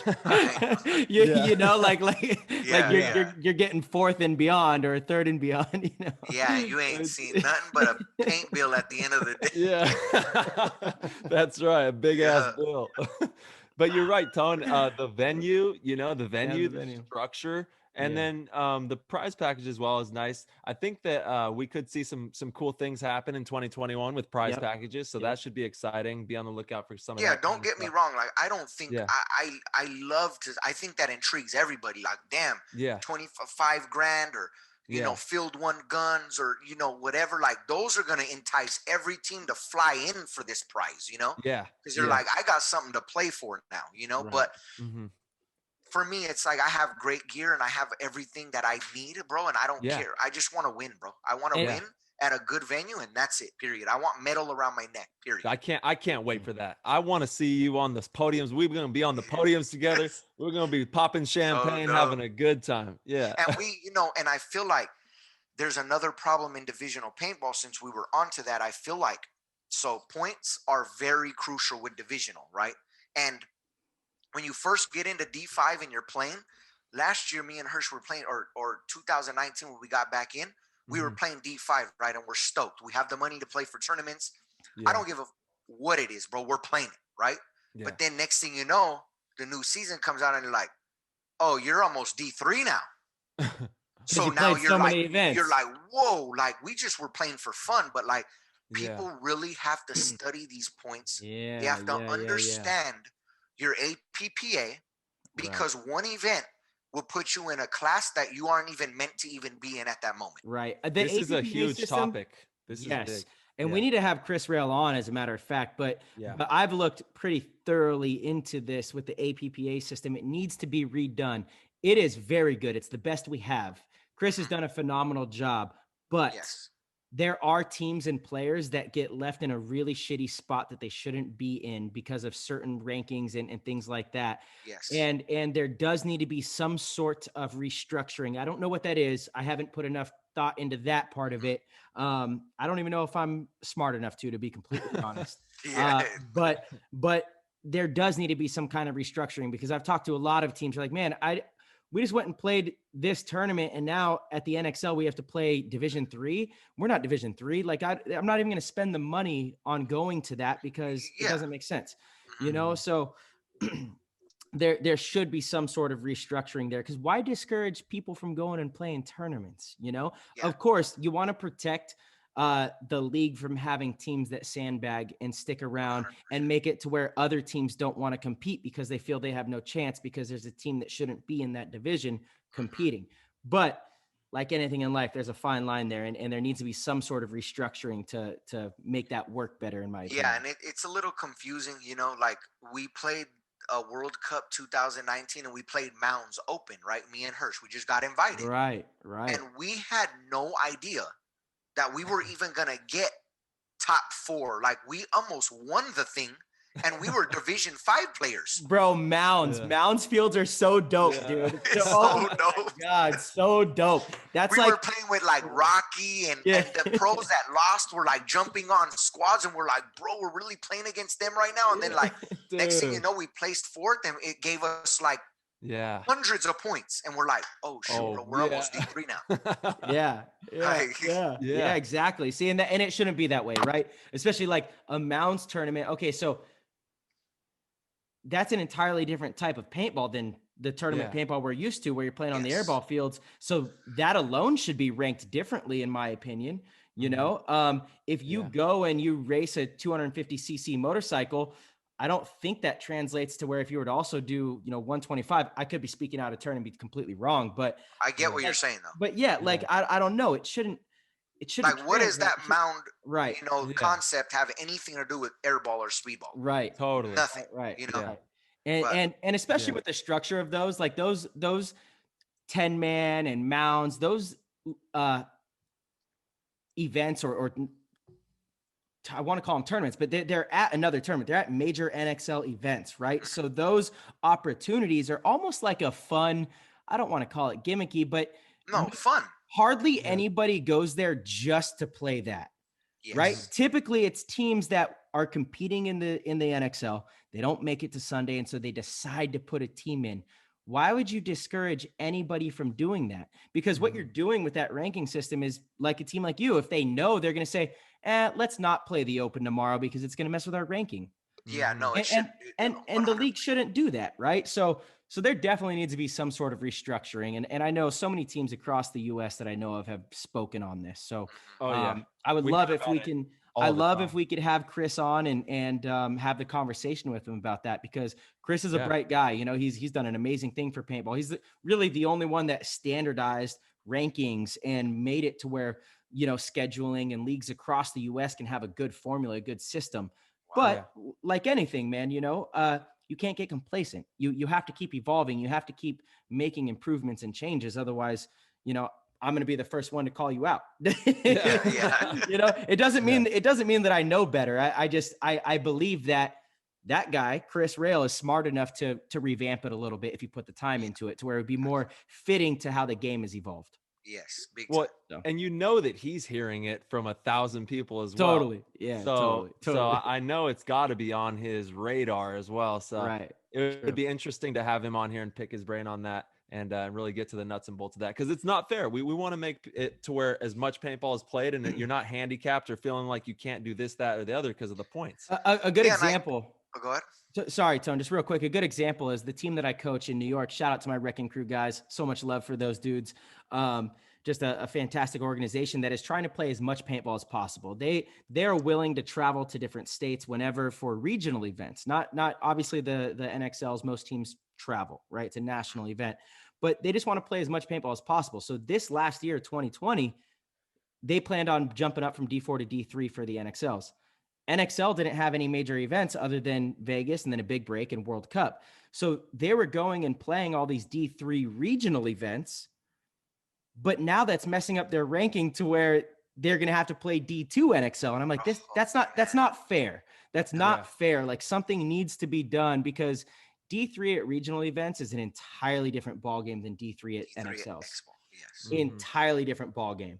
And so, I'm like, there has to be something to make this work, so that teams aren't discouraged from going and playing at their local regional leagues. Like, that is kind of the lifeblood of paintball, right? The local scene. That's what we need to be building, because that eventually translates to the big scene, but at the local and regional level, we need to nurture that as much as possible. We don't want anything that discourages teams from signing up for these tournaments or going and playing on the weekend. Yes.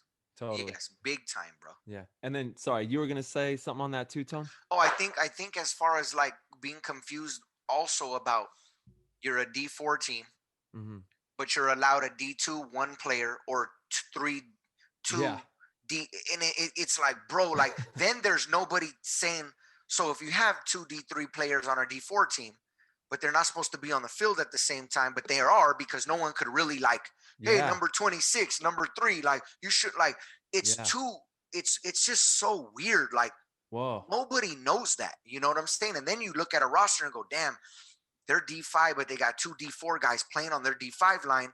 Now this all D5 line is going to be like, yeah, we're not going to play. Like, we're just going to get beat up all day. Like, it's a weird thing that divisional players, how we look at rosters and what guy is coming down from a big organization like, up or what is it, Phoenix Rising, like they have 7 teams like in every, D5, D4, D3, and then they properly go, okay, well, we're going to put our D2 guys on D3, and then it's like, it's just a weird thing. Like, nobody really knows what's going on in that aspect, Wow, that's really interesting.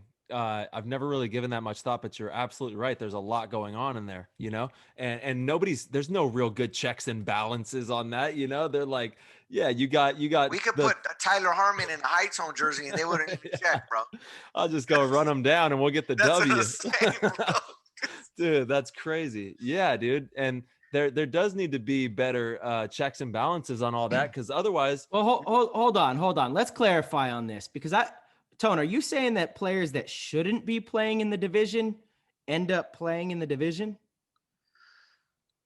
I'm saying there are players that happens. Yeah. 100. I think so, dude. I think, okay, I won't say it never happens. Yeah. But like division. Oh, no. I've never seen that happen. I'm not saying that. Okay, gotcha. Right.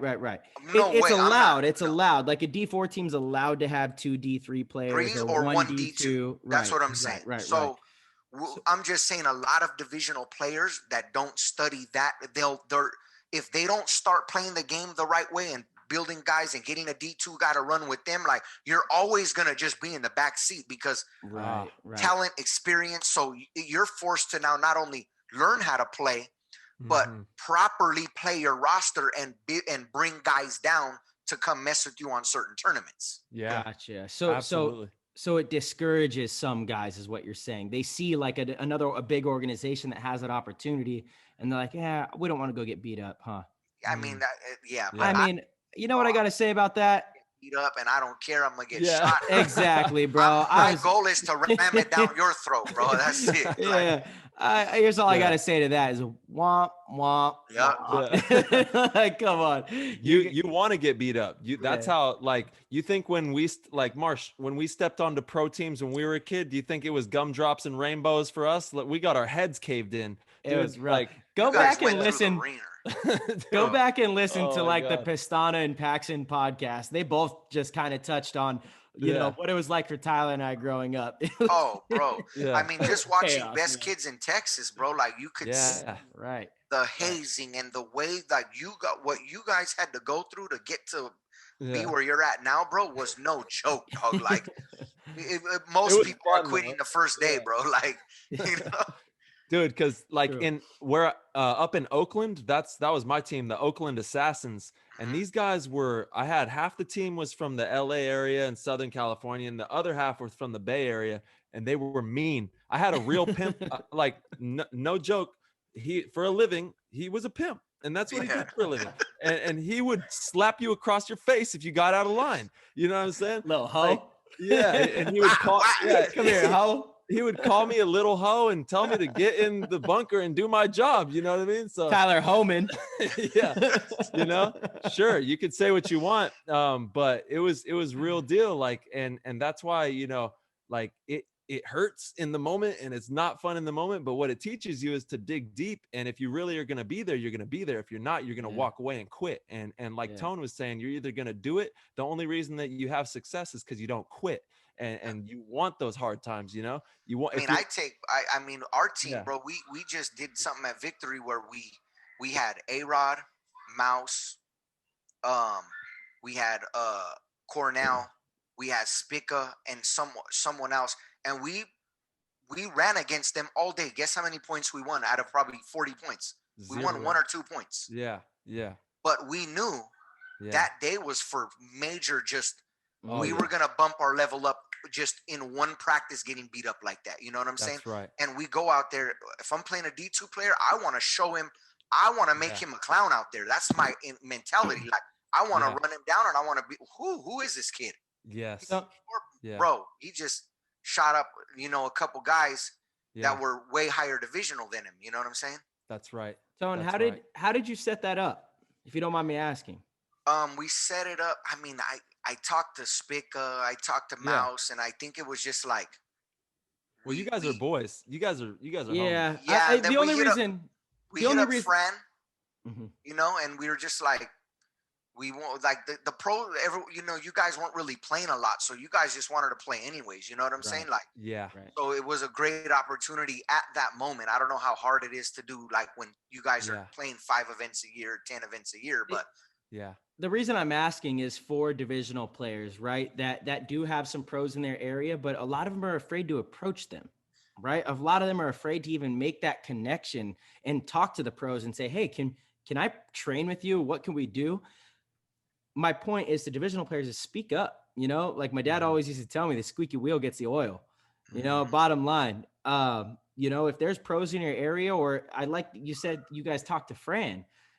Fran does a great job with his field. He keeps one of the best fields in Southern California, if not the best field in Southern California for us to play on. So if Fran comes to us and asks us, "Hey, I got this team out here that wants to play some points on Sunday. You guys down to run some points against them?" We're going to do that for Fran all day long. Right. So my point is to, like, divisional teams, maybe go to your field owner. If you're in an area where a pro team plays at a field, go to the field owner. The field owner might have some pull and be able to, if you're a team that is constantly at that owner's field and you're supporting the field, again, it's all about paintball, right? Like, if you're supporting the field, professional players should want to support those teams that are supporting the field. That also supports them. Like, it's a circular thing, it's a whole circle of life in this game. Yeah. So, yeah, I don't know. I guess, again, my point was just for divisional teams because we get messages all the time like, "Dude, I have no opportunity. I'm in this area. There's pro teams, but I'm afraid to talk to them. I don't know how they're going to respond if I ask them to get points or whatever." Dude, just speak up, because you never know. You might be able to get the opportunity. You got to have good energy too. Like Tone has good energy. He's just fun to be around. You gotta be someone that everyone enjoys to be around and have fun, and also be competitive and hungry and show that you're in it for the real deal. Like he went out there today and is playing on the week and showing that grit, showing that grind, and that he wants to be better. And if you show that and you're likable and you're easy to be around and you're, obviously going to provide some competition for the other players as well, then they're going to have you out all day and they want you to get better. I mean, I go with this saying, bro. It's, if you're not in traffic, you're not going to get hit. Like, if you're not out there and you're not around and they don't see you and you're not asking questions, and bro, bug, bro. Make someone Bug. tell you, get the fuck out of here. Yeah. Like, make somebody. Straight Like, up. you need to, if that's what you want, and I need to ask you a question about a Dorito, I'm gonna sit there all and watch you. And the moment Yeah. I get a second, hey, Tyler, how Yeah. do you, and then you're either gonna not answer or you're gonna answer. But if I didn't ask you, Yeah. we would never know. That's Yeah. it. So you know what I'm Right, saying? right. Like, too many people are timid, and I'm not saying, you know, there's a level of respect out there for you guys, but if you're Mhm. serious and you need some, you guys are down to help people, bro. Like, if these divisional guys are getting stagnant and not going up, Mhm. the sport doesn't grow. That's right. We need that. We need people to bug. We do. Otherwise, like you said, this thing will die flat on its face if we don't have Yeah. people that are hungry and coming up and trying to take our jobs, you know? And we're always going to give back. We're always going to help. So don't be afraid. Don't be timid. Go out there, bug. And like Tone said, man, make them tell you stop. Make them tell you go away. You know? Exactly. Straight Yeah. up. Yeah. Seriously, man. How Every many time pla- you pick up that gold Michi cup, I'm just jealous. Dude. I know, I'm That cold drooling. beer right now. That damn thing. Hey, there's a Like- lot of things in motion. You guys are getting cases, beachy dip, Hey, everything, bro. There we go. All go. right. Got it. Go Because for you it. know, we just did the deal with the game, right? The rapper That's right. I was gonna and put then that. Yeah, Dogface. that's right. What? Dude. Yeah, we just did those two big deals, bro, and we're very excited. Dude, Bro, how about Dogface Dogface, was dude? one of the biggest stars of this year. 2020. Yeah, or of 2020. Yeah, with that whole, Bro, you know, like what was the song? It The was Dream from Fleetwood Mac. Fleetwood dude. Mac, yup. Fleetwood. Yeah, dude, he killed it with that. They gave him a truck. Bro, There was, they gave him a Everything. whole lot, bro. Yeah. Dude, that's awesome. How did that come to fruition? How did you guys build Yeah. that relationship there? Back to bugging and asking, right? So check Yeah. this out. We do social media campaigns where we get like influencers and we approach them and, hey, we got a product. It's in 2000. We give them all the statistics. Yeah. We'd love to just send you out a product. See if you like it. I'm not asking you for a post. I'm not asking you for anything. Yeah. Check this out. Yeah. All right, cool. Here's our whatever PO, or send it to my manager. Boom, send it. Mhm. We might not hear nothing back for a week, a month, whatever, right? But we know it's out in the world and it's in their head now and they've seen it. Yeah. So next thing you know, it was just like, hey, we feel like this product matches with what we're doing and we'd love to have a meeting. And then things like that happen. That's what I'm Wow. saying. Like, Yeah. you won't know an answer until you put it out in the universe. You know what That's I'm saying? right. Yeah. And that's how that happened Wow, dude, that's with so cool. Dogface. Yeah. Yes. So I That's saw you tight. guys have a billboard out We in have your area. 100 billboards right now. in LA. 100. Yeah. Yeah. Damn, dude, that's major. And with the Yeah. game, Los Angeles Confidential, you know, he's major. He's a big. legend in the West, bro. He's That's right. That's you know? right. I mean, those albums that he put out, I mean, I'll never forget those albums when I was Yeah. younger, listening to those. Yeah. He's major. Yeah, back in the day, the game was tight, dude. Oh Yeah. my gosh. For bro. sure. And He's you guys are just- working with them, dude. it- That's crazy. It's so crazy because all the things that I've ever wanted for music and I chased, sometimes it funnels in directions where you're gonna get there, but it might not be the route that you thought was gonna happen. But everything you did leading up to this point got you to this road, and that's why you're there, and it came full circle. That's right. So Yeah. I've wanted to do a song and be in business with Game since I was a kid. I listened to his albums. Yeah. Who know that this cup was the thing that was gonna get me? Bro. Like, Yeah. Yeah. like Yeah. you know, I thought it might have been a hot song, and he would have been like a dream would have Yeah. been like, oh yeah, he's gonna jump on. Nope, it don't work like that. So when can we expect the game tone collab on a song? That would be next level. babe. we're there's I got something big in the pipe right now. Go. Yeah, Let's go. 2021 is Can't gonna be a great year. Damn, son. God That's willing. crazy. Yeah, God willing. Amen, dude. Dude, that is so cool. That's next level. I love that. Damn. Yeah, he's a legend. That would be huge. And so what is happening with the Gold Michi Co. in 2021? Obviously, you guys are working with Dogface and the They game. just signed a big deal with Play the Game podcast. Yeah, they It's- just signed. I mean, it's just growing, and it's blessings are coming at all angles right now. But That's right. I feel like the goal is in any bit is it's staying true to your product and continuing to make the product as good as it could be, and of course, just building the brand. You know what I'm saying? Build, build, build the brand. Like, as long as you were one step higher than you were the last year, that's all you could ask for. You know what I'm saying? Like, miracles happen sometimes. Like, my goal is to be in every stadium, sports stadium, by the end of 2021. Staples, you know, LAFC, all that's my goal. Hey, You know what I'm saying? I'm putting that in the world. What about Put being at that. these NXL events? Because you don't need a liquor license to sell the Gold Michi Cup, and we all know most teams bring their own beers. Yeah. That's so we're gonna do Dub C's, and we're gonna do Tight. the local tournaments. We're gonna start there, and that is definitely a big thing that I've wanted to do, is bring Gold Michi into NXL, because it needs it, bro. Like, this Salsa. cup needs to be there, bro. Period. Like, Salsa. like it needs to be there, bro. Let's Just make like it happen. Transfuse. Like, look at how dope that is. Like, Yeah. Transfuse. Like, I love what they're doing, because like, they're just hustlers, bro. They're messing with divisional pros. They got you guys. It's like, he's out here putting out a great product that hasn't really been perfected and done like this before in this sport.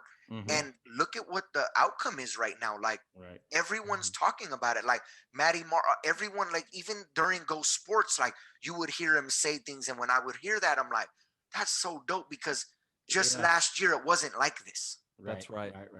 Yeah. You know, they're in the back of a Vegas NXL and no one's really going to their booth. And now everyone in the world knows about it in the paintball world. Totally. Yeah. And it's like you said, you broadcast it out into the universe and watch what happens. Watch what the ripples do if you apply yourself and you have a full heart and you're doing it with that passion. It's going to come full circle. You're going to see it come to fruition, and all these amazing things are going to happen. Just like the Michi, you got to broadcast it. You got to put the reels out there. You got to be fishing nonstop, fishing. Let's go. Hey, and shout out to Transfuse. We are sponsored by them. LA Vibe is sponsored by Transfuse. And we really, really love that product, bro. It does a lot of great things for you, bro. Like, whether you're playing, whether you're just healthy wise, like, you're going to work, you know, you drink it. Like, picture vitamin C pack on steroids. You know, that's what I say. It is.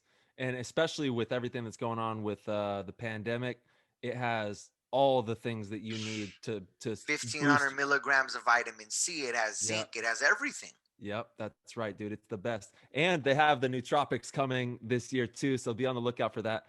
We were using end of this month, I think. I don't know, but I know that was like the target date. The nootropics are. Yeah. I don't even I haven't even. Yeah. Oh, you're gonna be zooming, bro. You're gonna be on another one. Yeah. Oh, man. It's basically an all natural pre-workout. Gotcha. Little lighter than pre-workout. Like, nootropics are basically, they just make your brain fire on all cylinders. It's all the right vitamins and natural supplements too. Oh, perfect. I'm telling you, makes you feel sharp. So really good. We thought you guys were good already. You get on that.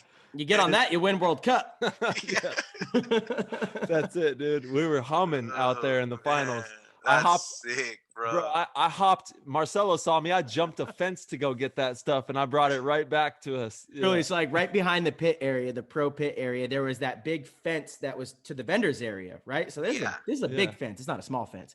And it was like right before the finals. Tyler, I see him because Transfuse, their booth was right on the other side of the pro field. I see him. He like hops over the fence and he's like, "I'm getting to some good stuff." He goes there. He comes back with a water bottle full of the Transcend, the new nootropics. We're drinking it. We go out, and the rest is kind of history. The rest is you ended 2021 on a bang. I mean, 2020 on a bang, bro. That was 20-year anniversary. Like, that was it was the perfect story, bro. Like paintball kind of needed that, bro. At that moment, bro, it like brought it like it was a thing. Like, whoa, totally. Totally. It was crazy, bro. It was magical, man. It was for us too, to be the guys that like won the final overtime. You guys were on the field, like, dude. And Tone, I have your jersey, bro. So. Yeah, dude. I gave Tone. He's got the game worn. There's only 2 of them. There's only 2 game worns in the world from that World Cup. Got Tone the blue has with the one white. That's tight. Yeah, you got the legendary one, the Aqua OG one. It's called the Aqua Dragon. Yeah. Oh my God, that's fire, dude. Yeah. That's super tight, dude. Heck super yeah, tight. man. How many players are on LA Vibe? Ooh, this is a good thing to get into for divisional paintball too, because that's a question. Like Yeah. we're always focused on, we don't play too many tournaments and practices once, so we all want to play a lot of points. Yeah. Maybe we should only have 6 guys, but it don't work like that. Like It doesn't work we've like that. realized Yeah. that we need a solid 8, 9 guys on our roster, period. Because Yeah. some dude broke his foot at Dub C, now we're down 7. Yep. You know, this guy can't do. You have to have a team, bro, and eventually people fall off, which is a sad thing in divisional paintball, that life gets in the way. Yeah. So you need, the more people that you can become brothers with and gain that communication with, the better off your team's going to be. And you're going to be left with 7, 8 solid players. That's right. Yeah, because shit happens. It's just the way it goes, man. Especially Crazy when you're things. not getting paid to play. Like, Yeah, even more so, you're paying to play. We're You're coming paying out to of play. pocket, right? Yeah. So 100%. not everybody can make every event. That's something I learned the hard way with coaching. Again, shout out to my New York team. Shout out to Rob. Rob's a very smart dude, but he's old school, stubborn Italian guy, kind of like my father was. We get along great, but we always, we have good conversations about how to build that team out there. And I remember in the beginning, he like wanted so many guys on the team. I was like, Rob, it's too many. We only need like 7 guys. I want when we're at the event, I want players to be able to get into a rhythm. I don't want to have like, I'm going to bring you off the bench because I need to get you play time. Like, you don't want that creeping in. But what ended up happening is one event, 2 guys can't come because they have work, or, the next event, it's a brother's wedding or something, so they can't make it. And at the end of the season, Rob's looking at me like, yeah, well, told you we needed about 9, 10 guys. And I'm like, damn it. You got me on this one. All right. You got me on this one. It's tough, man. It is tough to get that commitment, from divisional players that are Especially sacrificing. divisional. Right. Totally. And I'm gonna give you it like, now this is just going back from the levels of, from a pro down mentality to divisional, like we had Mouse coach us this last event. Yeah. And we have a total of, it was like, what, 8? We had eight players on the roster, right? Mouse came to one practice before because he doesn't know everybody. Right. So he's going based off of one practice. Yeah. 2 guys didn't have a good practice, but they're good players, right? Gotcha. Who knows if the nerves, and they're just whatever it is, right? Right. Yeah. Well, Mouse comes to the tournament, and those 2 players pretty much didn't play the entire event. Oof. And it was our first time, me and Hirsch, as being captain, co-captain, owners of the team, where it was like sad to see our brothers, because me and Hirsch, when we coach, and it's hard to coach and play at the same time, and that's why we went, to Mouse and to Fran and these things, and it relieved a lot of stress on us. But damn, we felt it for our brothers. But what was so dope was, after the event, they weren't mad. They came to us and said, 2021, I'm working a lot harder because I'm going to be on the starting line. And that was such a big thing, bro. For us. Taking responsibility instead of saying, hey, Mouse, I just had a bad weekend and Mouse didn't give me a second shot. It sounds like they recognized I needed to perform better for Mouse, Yes. And it's tough being a coach. I'll tell you what, it's tough coming in and coaching a team. Shout out to your boy, Vinny, by the way, and the Lords. I'm pretty stoked to work with them this next season. But I showed up to that event and I hadn't seen them play at all, and so it's so tough to go right into a tournament and you only get to see a couple points to start the match. And now I'm trying to think like, okay, can I put this player with this player, or should this guy be on the field? If it's an important point, what 5 do I want? Exactly. Really tough to learn, man. Like, you need to spend time with the team. You need to know the players. And that's why, again, like when I coach a team, and Tyler, I know you're the same, but it's like, I ask, there's no ego involved. I don't think that I know better than, say, you, Tone. Like, if I'm coaching you guys and I've only seen you 1 weekend, I'm going to ask you, who's your rock stars? Who's your guys? Who plays best with who? You tell me. Yeah. We're going to start with that. And then I'll manipulate and see like what I see fit. But you guys are the ones there all the time, right? 100%. So it's a tough thing for a coach, especially as pro players, to go and do and realize like you got to almost take a backseat first and slowly work your way up to the driver's seat. Yeah, you know what I mean? Like that's the best way to do it. You got to kind of take a back seat, see how the flow's going, and then work your way up to the driver's seat. Yeah, and Mouse did a great job, because before we even had the practice, he's like, Tone, give me everybody's name. Where do they normally play? Who's your normal starting five? Who works better? He asked me these things. What are your calls? What are and he did a great job, bro. Oh, of course. You know? And but it did open up our eyes to show the team how serious this game is. Like, we play for fun, but when we have someone like a Mouse or a Marcel or a Tyler coaching, it almost like it ain't fun. Everyone's trying to win, bro. We're winning. Totally. That's it. You know, Totally. so and it is. It's a delicate balance. And also when you bring in a Mouse, myself, or a Marcelo, it adds another layer, because then they're like, oh shit, you know, look at, we got the big dog out here watching now. And then, like you said, the nerves might come into play or something like that.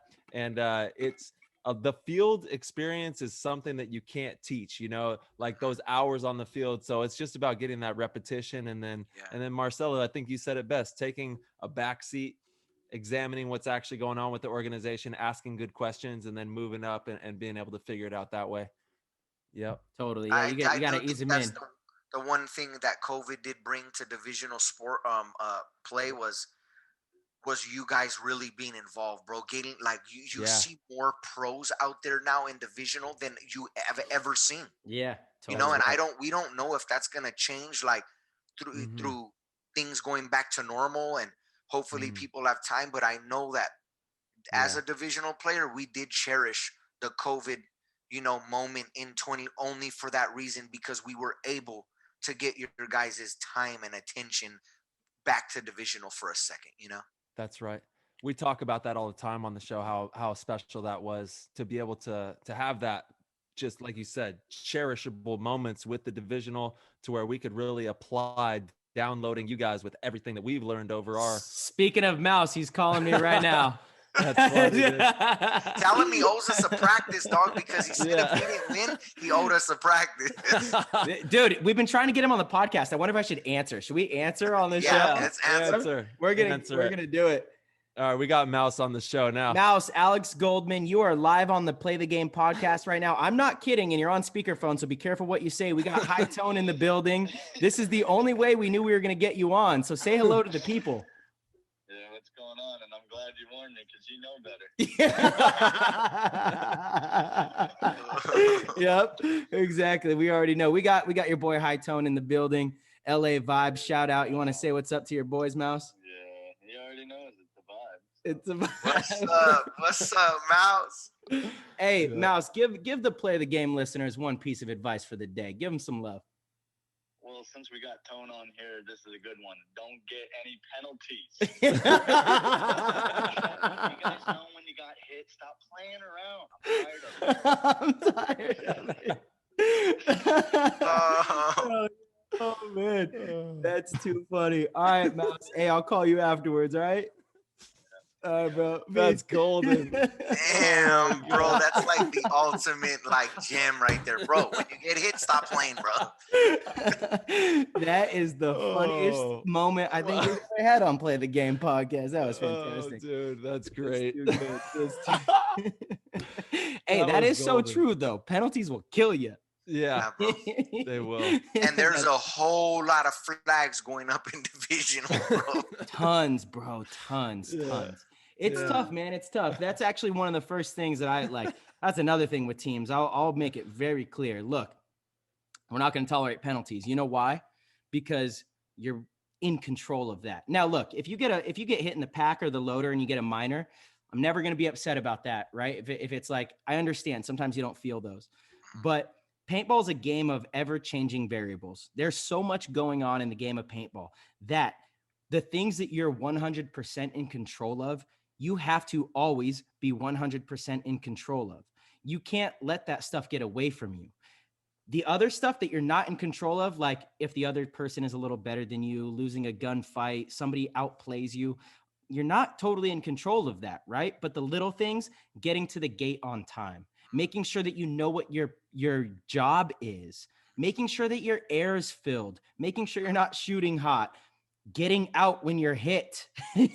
You know, you can't let these things be piled up against you. You have to have all that stuff, the T's crossed and the I's dotted on that stuff. And then you have Yes. a better chance of winning, right? Yes. Like that stuff that you're 100% in control of, don't Yeah. let that be your downfall. Yes. Lose on other stuff, and that's fine. You could go back to the drawing board and work. But the stuff that is unnecessary that you don't need to have work against you, eliminate that shit. Yes. It makes it that much easier for you. For Yeah. sure. You know? Paintball is a lot like NASCAR almost, to where you have like even your pit, you got to have your pit dialed in too, because that could go against you as well. If you don't have that all dialed my in, Gosh. yeah, bro, then your pit will start eating you alive as well. And then before you even get out on the field, you're already losing because you got Yeah, your whole you're done. pit all messed up. Yeah. Yeah. So Now we were talking about reffing, and this is a big thing Yes, in yes, divisional paintball, okay? And I yeah. you know, I know they have a very tough job, and there's a lot of things that could happen on the field at any moment. But one thing that I've been trying to wrap my brain around is at a local tournament, should there be referees that play on an organization reffing, and your team, that team that you're reffing, is a part of your program? So you are here, and that team is playing on the field. How can that get fixed? Like, Yeah. is that It's tough, man. Because dude, look at this, Tone. Back in the day, pro teams that would play in the pro league Yeah. would have to ref one event a year. Like it was so- mandatory? it was mandatory. So Yeah. like, and you would get 100 points. You would get max Like points. if winning, ref- like you yeah, won. It would be like you won. But you're playing against you're reffing teams that are competing against you for the series, right? So you can imagine the conflict of interest there. This is in the pro division, but it just stories, dude, it comes down to the sad reality. In a perfect world, no, of course, that should never happen, Tone. But it comes down to the sad reality that not many people want to ref paintball. Referee, yeah. You know, and so these leagues are at the mercy of however many Whoever people wants to do it for a couple bucks, let's do it. exactly. Exactly, man. I mean, dude, to be honest, it's a lot like the whole defund the police thing. What happens if you don't have enough money for police officers? People don't want to be police officers. What happens when people don't want to be police officers? The You get world goes shitty- crazy. You get shitty police officers. Yes. That's what happens. Like when that's a job that nobody wants, the shitty people go and try to be police Yeah, officers. yeah. Like again, it's cause and effect, man. You know, so unfortunately, being a paintball referee is not one of the, highly touted jobs. And so Yeah. these fields and leagues are just like, hey, we're putting on a tournament. We have to have referees. Yeah. And we're not No. saying that all referees are shitty, and not all police officers are shitty, but that you're gonna get when you have something that isn't, like you said, the funnest, or like you literally get shot to pieces all day, and Yeah. it's just a brutal job. Right. And it's a whole ball of wax there, dude. It's with tough. that whole There's no thing. way to even fix that issue, right? Like at all. Like, I don't know. Yeah. The best way to do it, because it does happen, is the league owners have to be incredibly objective and be Yeah. fair, and they have to be there. And if they see one of those refs giving any sort of favoritism, they have to crack down on him. He's gone. And immediately. that it needs to be monitored, right? Yeah. Granted, I will say, the whole referee conversation with divisional teams is one that I am very familiar with.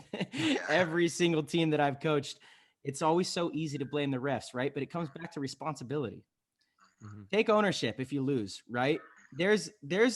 I get it. Refs make bad calls. I've reffed. As a professional paintball player, I have reffed. And I made mistakes. I remember in 2009 with Aftermath, Mike would make Aftermath ref the WCs. He does a lot for us, and the least we could do in return is like help him out. So I'm out there trying to do my best. And I remember this one specific instance. A move was made on the snake side, and these dudes, like, one of them for sure shot the other one first. I just didn't know who. So I was like, you're both out.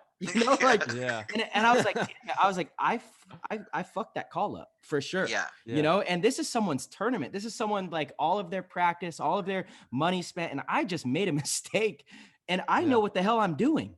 Like, I know what to look for, and I couldn't tell. Bro, Paintball's a Marcelo. tough. Yeah. Yeah, Go ahead. it is, dude. It's hard. I ran a one-on-one tournament in Phoenix here, and the same That thing. was dope.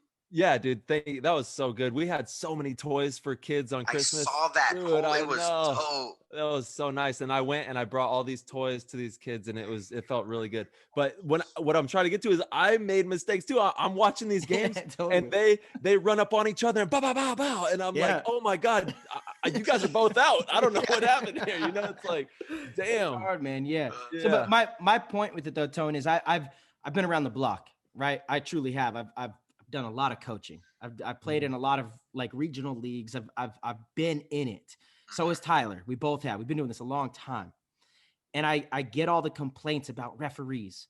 And again, I always look at things as intention, right? Because it's a lot easier to swallow when you understand someone might have just made a mistake rather than because someone's part of an organization, they intentionally tried to screw you. I think a good majority of the time, it's a genuine mistake. 100%. Yeah, I truly do. And not to say that there's not favoritism and stuff like that out there. Of course, yeah. But I think a good majority of the time, man, it's these guys are just, one, they're underpaid. It's a shitty job. It's a hard job. They're making a mistake, And it's respect to all. I mean, there's no way to even come down. At the end of the day, they have a tough job, and it's respect to all of them, bro. Because without them, the game wouldn't even be close to being fair. You get what I'm saying? Yeah. But Totally. I was just more concerned about your thoughts on trying to regulate Yeah. So how would you? that are reffing on especially a semifinal, quarterfinal, finals field. Like Absolutely. even if you don't, you're not able to regulate during the prelims, but when it gets down to this important time, how could you do that? Yeah, we need to have a better system of monitoring the players and who's out on the field, and make sure that we don't have any conflict of interest out there. That's number one. And if there's enough referees to where we can make that happen, to where we can make sure that we have the referees in the right spots, especially in those semis, quarters, and finals. That's right. But hold on though. What if you know that referee is like your best referee? Well, then he's got to go. It does suck because there's probably some players that aren't going to be biased and just want to do a good job, like some refs, No, but I hear you. Like if let's just use your team for example. Say you have teams in 4 divisions, right? And you have a guy from the D4 team or from the D3 team that's refereeing your team in the finals, the D4 team. That's probably an issue. Yeah, that's probably an issue. No matter how good the ref is, and you would like to think that could be something that. I mean, I feel like league owners probably do look out for that. I don't know. Do you want to put anything on blast? Where has this happened? No, it's a common. No, I'm curious. Where has it happened? Yeah, I mean, 100%. It's happening at Dub C's for sure. Yeah, that's 100%. See, with that, I feel like, man, if any one of them did anything that had any, because Mike watches all those games. Oh, he don't play around. He doesn't play around, man. And so that's where I was getting to with like, as long as the owner is there and keeping people accountable, maybe Mike's like it. He doesn't let stuff fly, man. I sat there and talked with him in his last WC. We're sitting on the sidelines watching like all the games. And I watched him continuously in the ref's ear. Like if there's a mistake, it's known, and he doesn't let it fly. Bro, I've seen him kick out 5 refs. Yeah. He'd stop a whole tournament and say, all you guys got to go. Yeah. He doesn't play. Totally. Like, he won't play. But, and I'm not saying I've seen them do anything wrong. I was just I wanted to pick your brain about, do you even think that's even like, it's human nature, right? When it comes down to it, it's human nature. If my boy's on the field, I mean, I'm going to be like, yo, buddy, all right. Like that's just, if you're a ref and that's your boy, don't lie to me on this show and say that you're not going to have your boys back. You know what I'm saying? Like, and it really does happen like that. And that's just human nature. So if there's any way that we can navigate that and keep any conflict of interest off the field, I totally agree. I think that needs to happen. I see no problem with that for sure. Where it really comes into play is not the black and white stuff, because again, a ref can't, if you have Mike sitting there watching, you can't fake you're not going to go wipe a hit off, right? But it's where someone else got a penalty for this, but your boy doesn't, right? Like, hey, come on, Tone, get out. right? Yeah. And that's where it happens, and that's Mhm. where it's hard to monitor. Mhm. So, you know, That's right. in all fairness, yeah, like you should probably try to avoid, if someone's affiliated with an organization, they probably shouldn't be reffing, especially in those big moments. Yeah, I agree. Yeah. With you, Gotcha. you know, and Okay. it's just tough though, because again, it's the same issue that I've seen this conversation with so many. Again, I've been to so many different regional leagues, both sides of the country, different countries, right? Mhm. And I've just seen there's not enough refs. There's Yeah. just Yeah. not. So what do? Have one less ref on the field? You know, Mhm. it's tougher than I believe you think. And again, let's talk about perfect world. Yeah, they shouldn't be on the field. But Yeah. I feel for these. I feel for some of these field owners and league operators 100%. that are just Yeah. trying to put on a league. Because, like, trust me, you think Mike doesn't think about that? Of course, I guarantee you, if Mike could have his 100%. own like side of like traveling referees that are only refs and not players, he would. Yeah. And I'm It's sure funny- a lot of the leagues would. It's just, man, it's tough. It's a tough one. Yeah. It really is. And it's funny when you think about it objectively and like apply it to real life, because you're like, it's kind of like real life. Like they can't watch everything and there's all this shit Yeah, going on, yeah. you know, and like they can't catch everybody. And, you know, it's like Yeah. there's people running rackets everywhere. And that's just the way that life is, right? It's like, It is. life's like a big paintball tournament and there's only so many refs and, you know, it's like, Yeah. yeah, it's crazy. Oh man, yeah, you got refs pulling penalties for no reason these days. Yeah, you know, yeah. It's madness. Go in the box.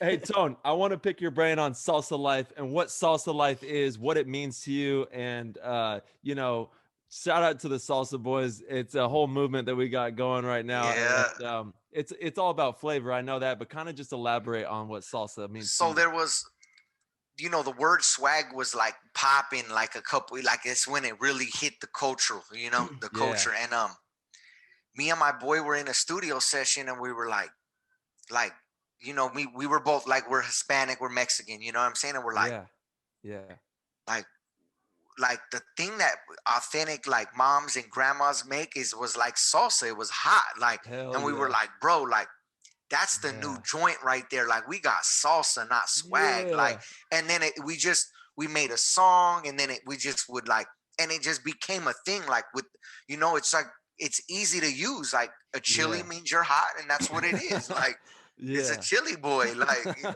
It's a chili boy.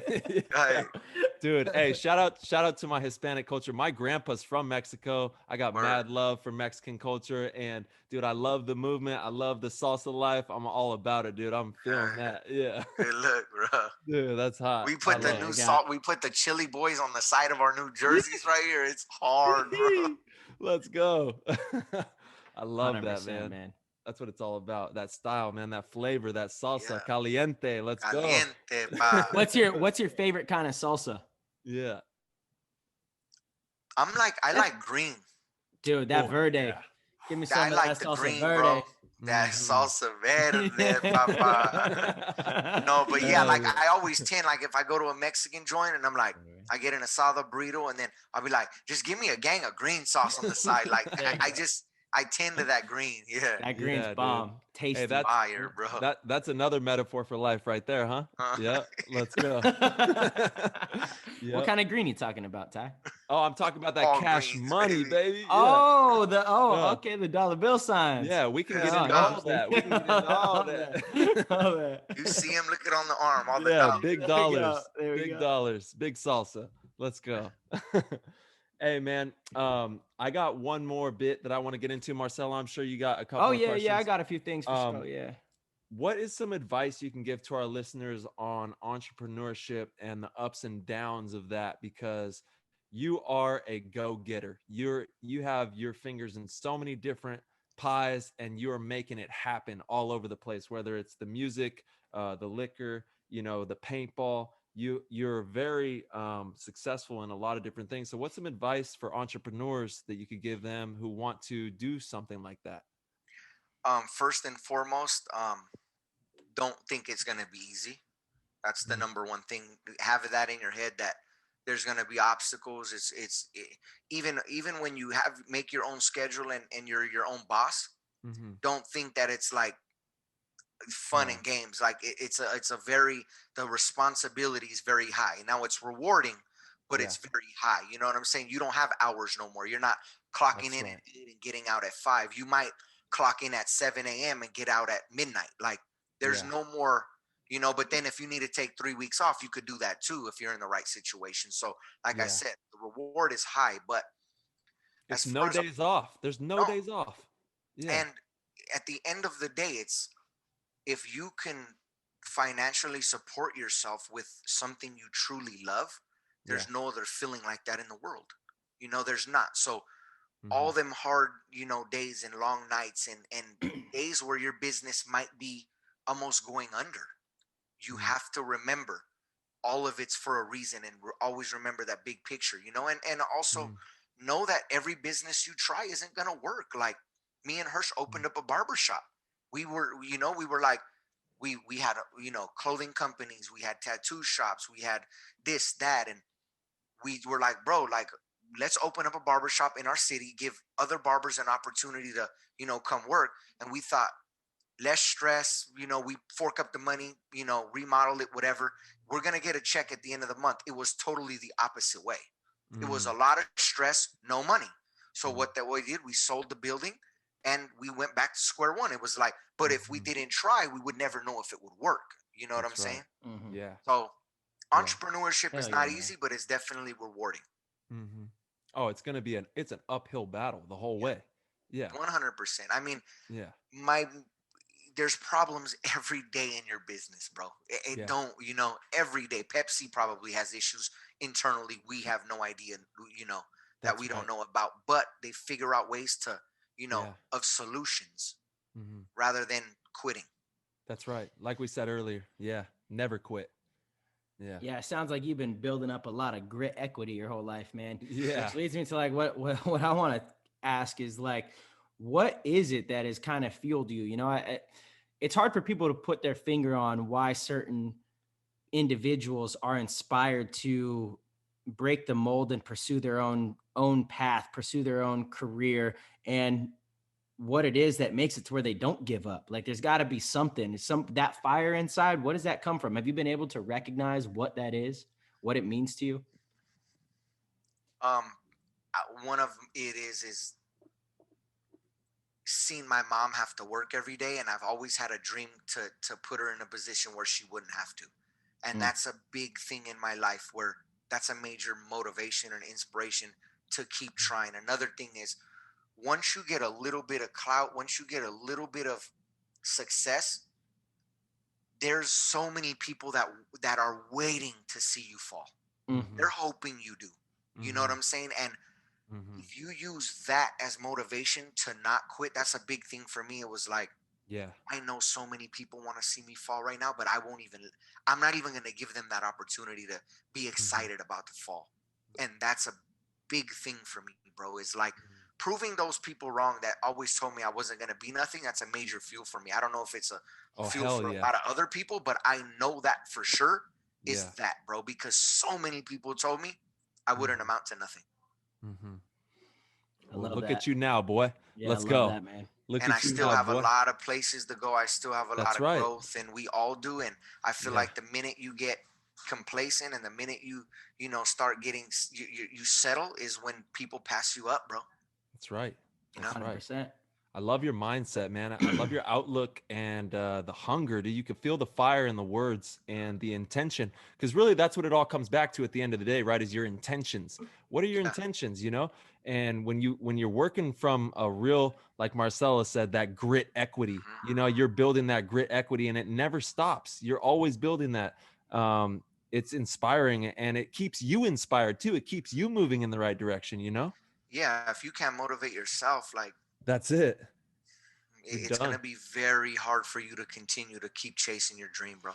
Yeah. Hmm. It's Straight all up. about how you talk to yourself, the self motivation, those words. Mhm. Everything manifests into physical reality from words. Words are the most important thing in this paradigm that we're a part of. The words that you speak to yourself, the words that you speak to others. What you Those, listen to, what you hear. that's right. Yes, everything. It's all about the words. And really, if you can, if nothing else, if you take one thing away from this podcast, is is to really hone in on those words that you're saying to yourself and that you're putting into your experience and that you're putting out into the universe. And if you can harness that, you can change your complete reality. Everything will change with the words.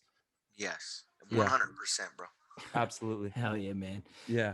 Tone, where do you plan on heading with LA Vibe? What's the goal of the team? What are your personal goals in this game?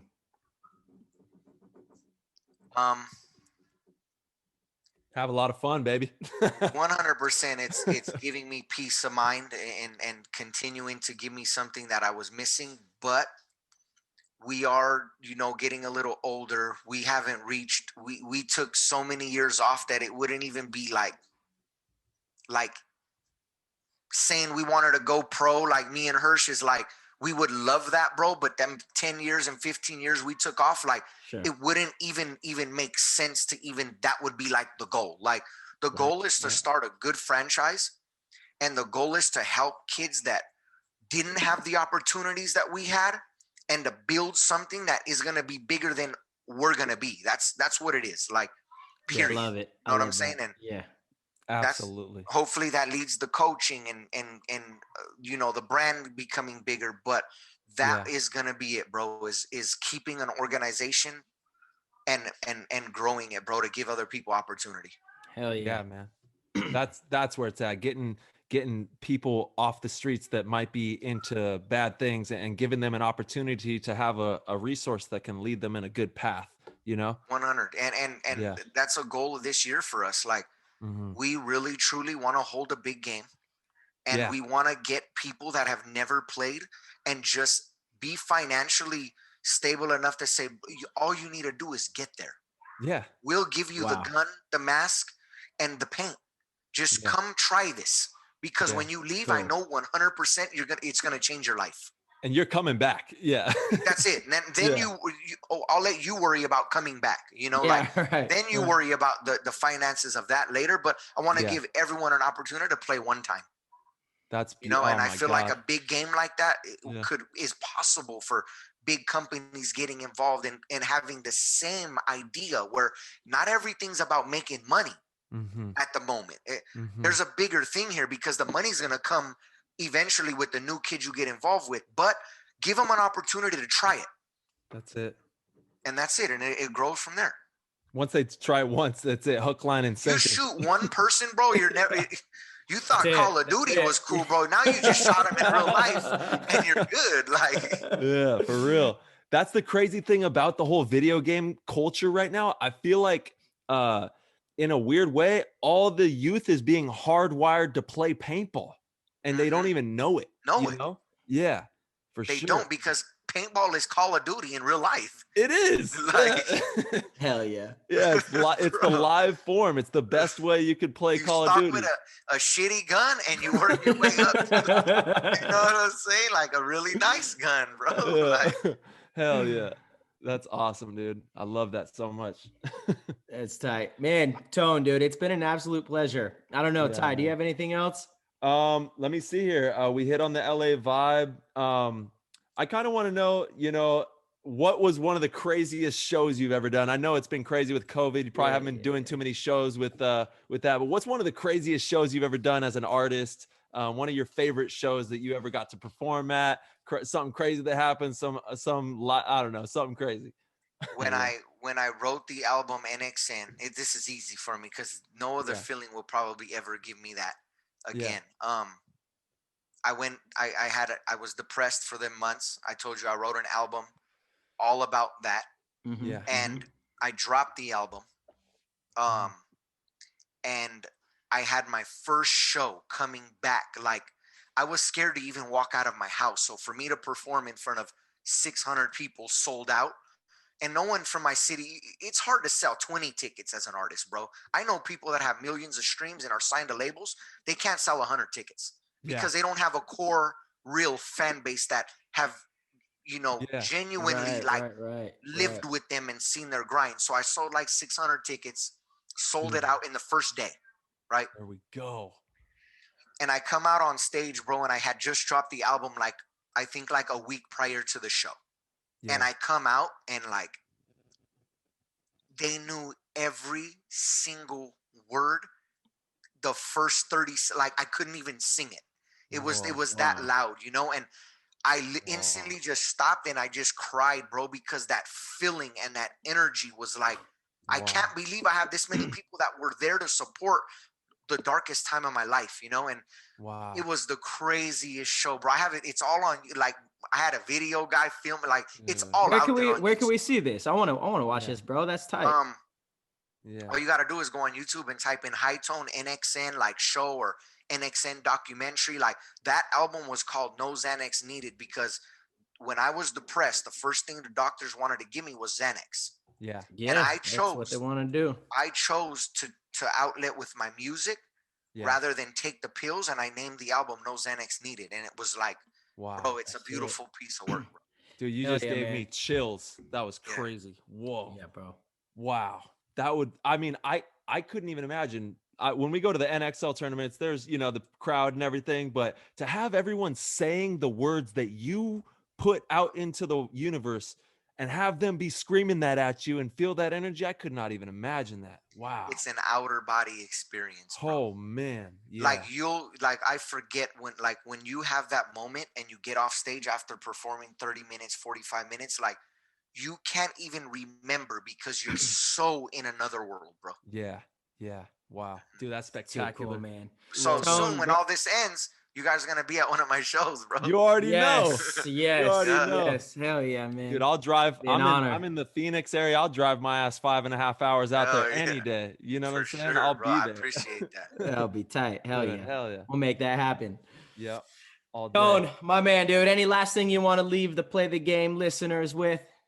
You've given just so much gold on this episode, bro. You're a legend.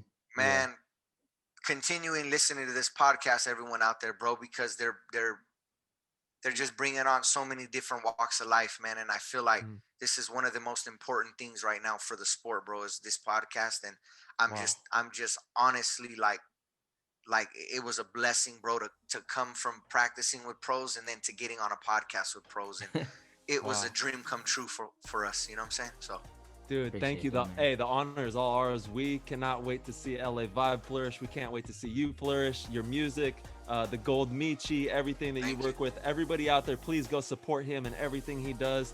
And Tone, we can't wait to see you at some paintball tournaments, at some practices and stuff. Yeah, bro. And we look forward to seeing you soon, my man. Thank you guys, bro. I really appreciate it. Yeah, dude, you have a good one.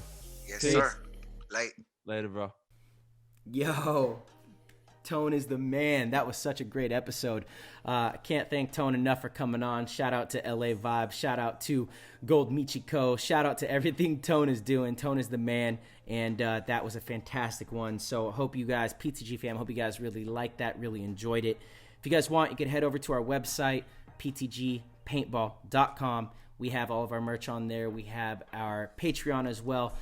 Major news for our Patreon supporters. We are reformatting everything so that our Patreons end up getting a ton more awesome stuff coming from us. We're going to be doing monthly exclusive giveaways for our Patreons, as well as extending discount codes to all of our sponsors. It's going to be totally revamped. You guys are going to see that in the next couple of days, so stay tuned. We really appreciate you guys that support us on the Patreon. You mean more to us than you know. Honestly, we are trying our best to bring you guys the most quality content at a consistent basis, and your guys' support just really fuels us and totally boosts us. So we hope you guys enjoyed this show. We have many more awesome ones coming to you guys. Stay tuned. We're going to be doing all sorts of giveaways coming in 2021. We have an entirely revamped system and process that we're going to be working with. So stay tuned. We'll see you on the next show very, very soon.